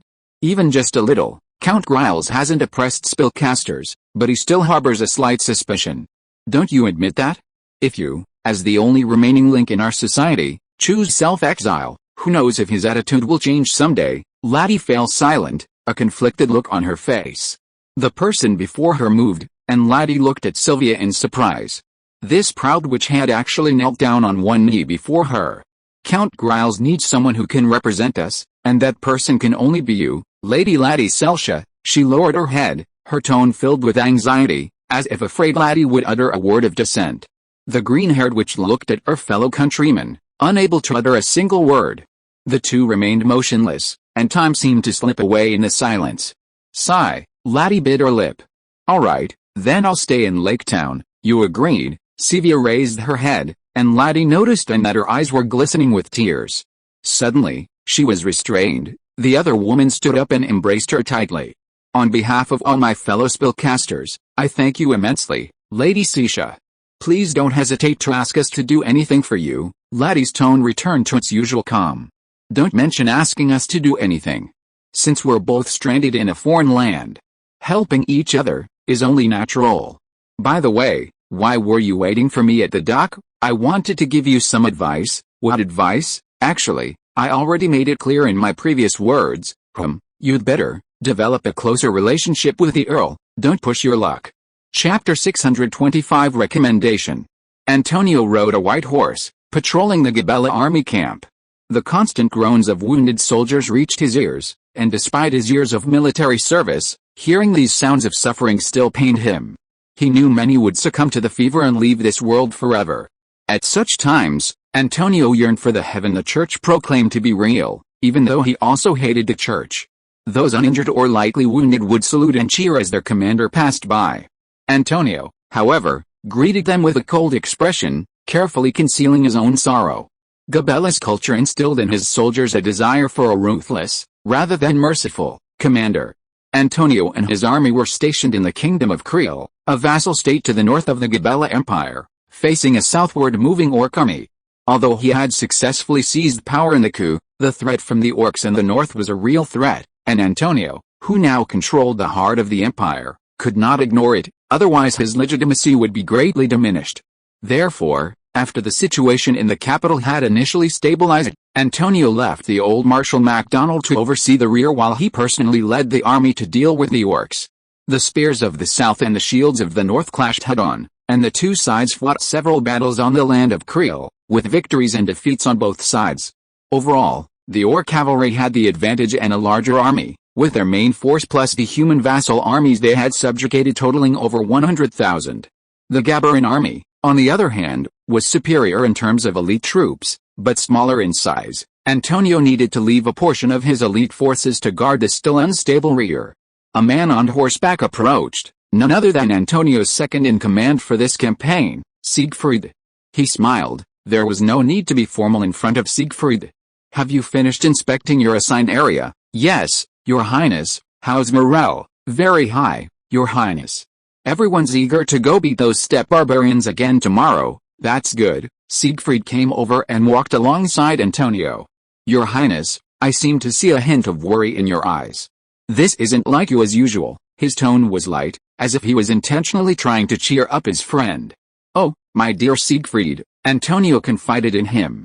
"I've never fought a battle like this before, not in terms of numerical inferiority, but, going far from Gabera to fight the enemy while having an unstable rear, this was precisely what Antonio was uncomfortable with.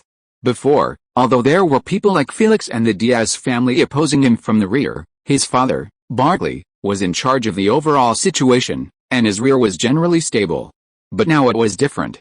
His authority had not yet been established, and the lords in various places were all taking a wait-and-see attitude towards the situation in the capital, or even, were ambitious.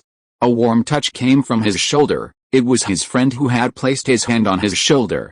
He felt a surge of power coursing through him. "All difficulties will be overcome," Siegfried said in a deep voice. "Antonio, we are all by your side." "I've always believed that too," Antonio replied, his anxieties lessening considerably. The two returned together to the large tent in the center of the camp, intending to have a drink. But unexpectedly found someone already waiting inside. Master Waldrich, the renowned scholar of the Maester's Tower, rose to greet Antonio and Siegfried upon their arrival. Antonio asked, "Reverend Master, is there something important that comes so late?" Aldrich frowned slightly and solemnly said to Antonio, "Your Highness, I've come to offer you some advice." "Oh? Please sit down and speak in detail." Antonio extended his hand to him.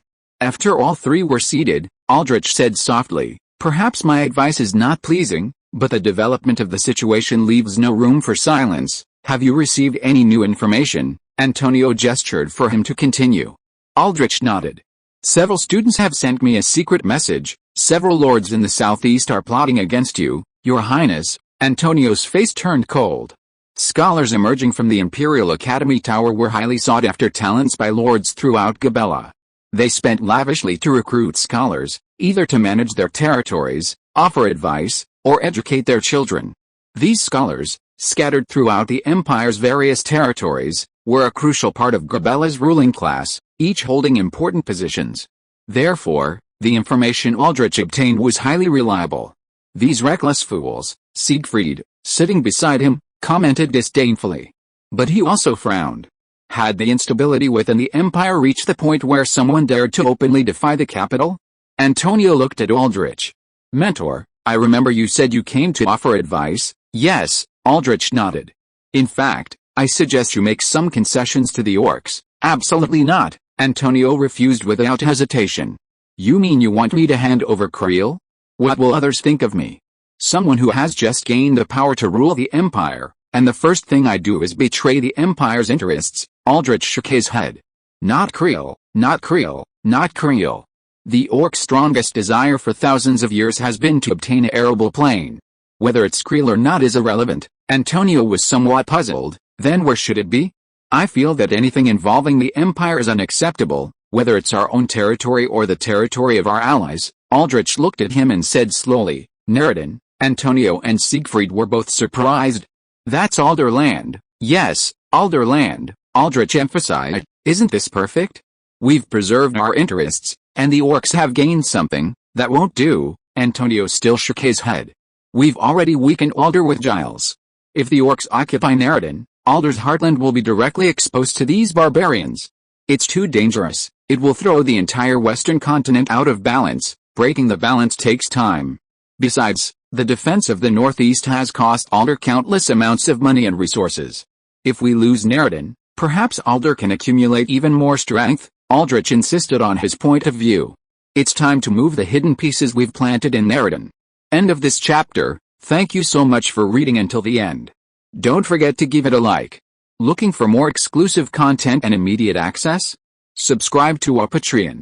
Remember, every like, subscription or donation encourages us to continue. Thank you all. See you in the next video.